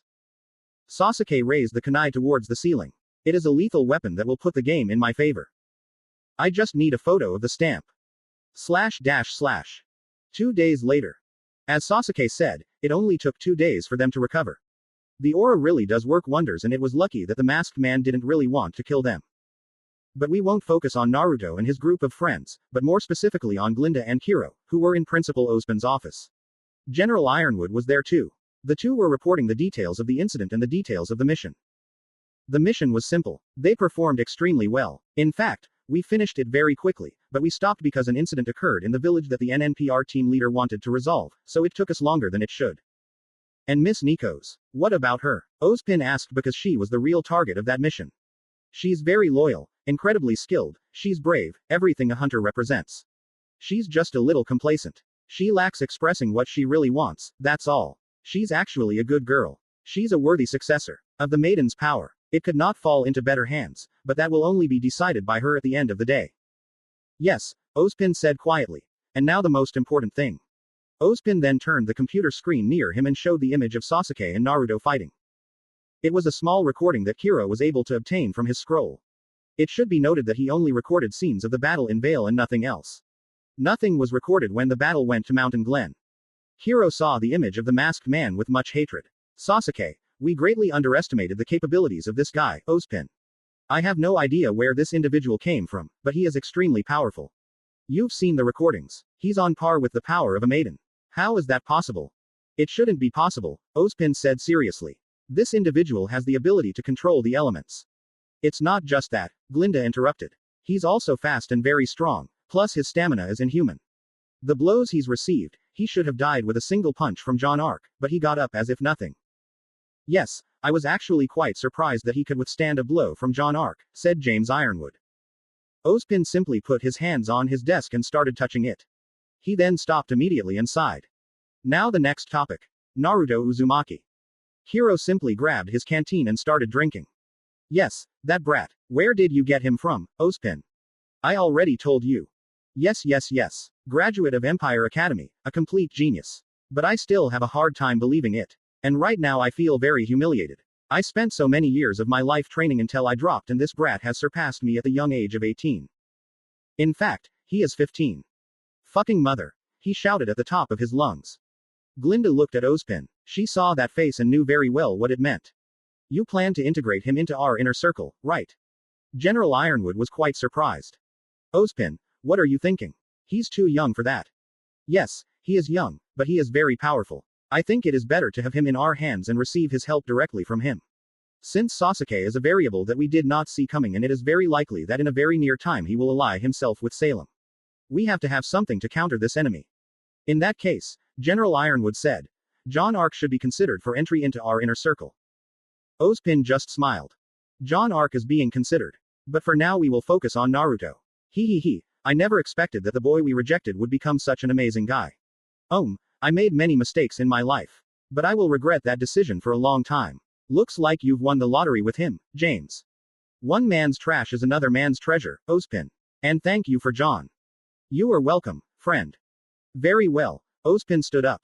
Let's go find Naruto Uzumaki. Why don't you call him here? Kiro asked. Mr. Uzumaki has fought too much and, frankly, has been through too much. And I would like to let him know how important the situation is by coming to him personally. When Ozpin was about to take the first step, he stopped. Everyone looked at the director expectantly, but Ironwood knew very well what it meant. You don't know where it is, do you? Ozpin said nothing, but that silence was the answer. I think I mentioned that we need to look for Mr. Uzumaki, right? So whether or not I know where he is irrelevant. Glinda, do you have any idea where Mr. Uzumaki is? Ironwood asked the aforementioned teacher. I'm afraid not. It seems that finding just one student was harder than everyone thought. This could have been solved by simply calling Naruto, but it seems Ozpin's pride wouldn't allow it. So they were asking everyone the Uzumaki knew to find out where he could be, but apparently none of them knew Naruto's whereabouts. Mr. Ark, Ironwood said, wouldn't you happen to know where Mr. Uzumaki is? And is he okay? James asked, a little surprised. They already asked all of Naruto's close friends, but none of them knew where he was, so they went to ask John Ark, because he had a certain friendship with Mr. Uzumaki. But they found him crawling through the school hallways. He was sweaty and panting. It was like watching a person who had never exercised in his life come out of a marathon. General Ironwood, it's good to see you, sir. I would stand up, but I can barely feel my legs. What were you doing all morning? Let me guess, training. Yes, sir. It's good to know that you know me a little. John, we already talked about this. You shouldn't put too much pressure on yourself. I understand and I will take your advice into account, sir, but for now I'm going to go to my room to take a shower and rest. Rest, soldier. Thank you, sir. Oh, right, what I came for. Have you seen Mr. Uzumaki? Yes, in fact I have been training with him for an hour. He is most likely in the workshop, he had things to do there. Hiro smiled in amusement. So it took you an hour to get to this hallway? Yes, I managed to recover a little. In fact I had to crawl like a snake for a long time. The Beacon Academy workshop was incredibly large. Well, that was what I expected from one of the best academies in Remnant, but there was one area that was practically no longer used. It was the forge. Normally the hunters had engineering knowledge because they needed to understand their weapons, but they did not manufacture them themselves, they only made designs and from there they sent them to professionals who built the weapons. Only a few created their weapons from scratch with pure metal, among them was RWBY. Naruto may not have been the best at it, but Kurama had taught him very well. Wow, everything is dusty. It looks like this workshop hasn't been used in many years. Start by lighting the crucible furnace. Naruto approached an old crucible furnace that was dusty and approached a specific machine. It was a burner. It was also very dirty, but Naruto, hoping this thing would still work, turned it on. Yes, it works. Even the electric and fire dust that was used as a power source was still alive. Very well, I guess it will be 10 minutes of preheating. You already have the materials, right? Yes, they are here. Naruto then took out a small handkerchief that had the remains of his sword on it. Friend, we had many adventures together, you fought very well and although I never gave you a name, I can tell you that you were the best weapon I have ever had in my life. Thank you very much for everything. Naruto bowed before the broken sword. But it's time to start again, I still need you. Why don't you tell Weiss that you fought with Sasuke? Well, you know how she gets and I don't want her to worry. What you don't want is for me to yell at you for your recklessness. Yes, that exactly. She has the character of your mother. Be careful or you could fall at her feet. Well, 10 minutes have already passed. Naruto got up from his seat and approached the small hole through which the metal to be melted was entered. And he threw the remains of the katana away from him. Naruto pulled out a small metal square. Alright friend, it's time to give you some improvement. Then Naruto threw the metal square into the oven. Now wait an hour. We have to make sure the metals are fused. I wish this could be done faster. Don't worry. Now let's talk about what we had to talk about 2 days ago. Oh, a casual chat at work. I'm not against that. Okay, I'll start first. What is the wood element? It is a chakra nature and it is not just any type of nature. It was unique and exclusive to Hashirama Senju, the first Hokage. I see. I suppose you could teach me. I'm afraid that even if I wanted to teach you, it's impossible for you to do it. Only Hashirama Senju and no one else could do it, not even if you were his son. What the fuck? And now explain to me how Sasuke can use the wood element. Sasuke comes from you, but his chakra is very different from yours. I understand that Sasuke is a mix between your chakra and Hashirama's. Very well. This is confusing me more than it already was. How does he have Hashirama Senju's chakra? I understand that I am not a direct relative. It's your necklace. What are you talking about? Your necklace, the necklace that you have on your neck, the necklace that Tsunade Senju gave you, is not a simple stone that he found underground. That is crystallized chakra, and more specifically it is Hashirama's. That is the only explanation I can give you. Give. // Very well, that's all. Naruto again stood up and poured all the molten material into a square mold. They waited patiently for the metal to cool and harden a little. Using a pair of tongs, Naruto picked up the small block of metal and brought it closer to another type of furnace, specifically to heat the metal but not melt it, just bring it to high temperatures and make it more malleable. They waited until the metal was red hot. This could have been avoided if Naruto had poured the molten material into a sword mold, but he wanted to make his weapon the old-fashioned way, like a master blacksmith. You need to train, Naruto. You've become very inactive right now and you need to be a little more cautious around yourself again. Yes, I understand. And why do you take off your shirt? For more pleasure. Naruto removed the small metal block with a pair of tweezers and brought it to an anvil. He hit the metal block hard, thus giving it the shape of a sword. Pam. Then tell me, Kurama, what things haven't you told me? It's not that I don't want to tell you, Naruto, it's that I have so many things to tell you that sometimes I don't even remember. The metal was already taking shape, but it was cooling again. Naruto took the piece of metal and placed it back in the forge. / And how dangerous is this element? Naruto, he is very dangerous. Hashirama Senju was the most powerful ninja in his time and, rather, he is the most powerful that has existed in the entire ninja era. No one has surpassed him. The only one on a par with Hashirama Senju would be Madara Uchiha, and believe me, not even he could beat him. Great, now we have a bastard who has the same abilities as Hashirama. Naruto took the piece of metal and pounded it again to give it a more defined shape. Pam. And can we defeat him? According to the little I have seen, he is still not an expert in controlling such power. If we give him a few years, maybe and just maybe he can reach Hashirama's level and, believe me, it doesn't matter if you control all my power, it won't. You can beat him. Oh really? Naruto asked skeptically. Yes, Madara Uchiha with my power and even the two of us together couldn't defeat Hashirama. Imagine what kind of monster the first Hokage was. I can't imagine it. And that's not the worst. Really, could it be worse? Naruto, I don't have 100% of my power. Naruto's eyes widened and for a moment he stopped hammering, but proceeded to perform the action of hitting the metal again. How is that possible? Your father, by sealing me in your body, divided my power in two, because he was sure that you, not being a 100% pure Uzumaki, could not withstand all my power. So he decided to divide my essence in two. My other half is with your father in the afterlife fighting for eternity. Well, shit, can we fix that? Unless you revive your father with the Edo Tensei, I can't find any other way. Edo Tensei. True, it's one of the things I forgot to tell you. Edo Tensei is a technique that practically revives the dead, so to speak. We could call your father from beyond, only if it's possible. You know we're in another world. Universe. Wow, why didn't you tell me that? I already told you, I'm missing some details. Okay, we'll do it, Naruto said, continuing to hammer the metal. He already had the complete form of a sword. Naruto lifted the blade and saw his work. Incredible, it was incredible. For the 5th time he had done an excellent job. Then he approached a small bucket containing oil to temper the metal, but before that Naruto brought the blade to the forge and waited for it to heat up. At this moment Naruto is not possible, practically because the Edo Tensei needs some requirements and one of them is to have the DNA of the user who will be revived.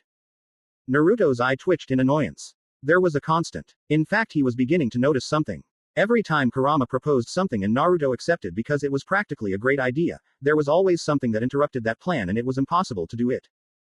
Well, damn it, what now? I think I'll have to do something I never thought I would do in my life. Seriously, what? Train, Naruto, I'm going to train just like you.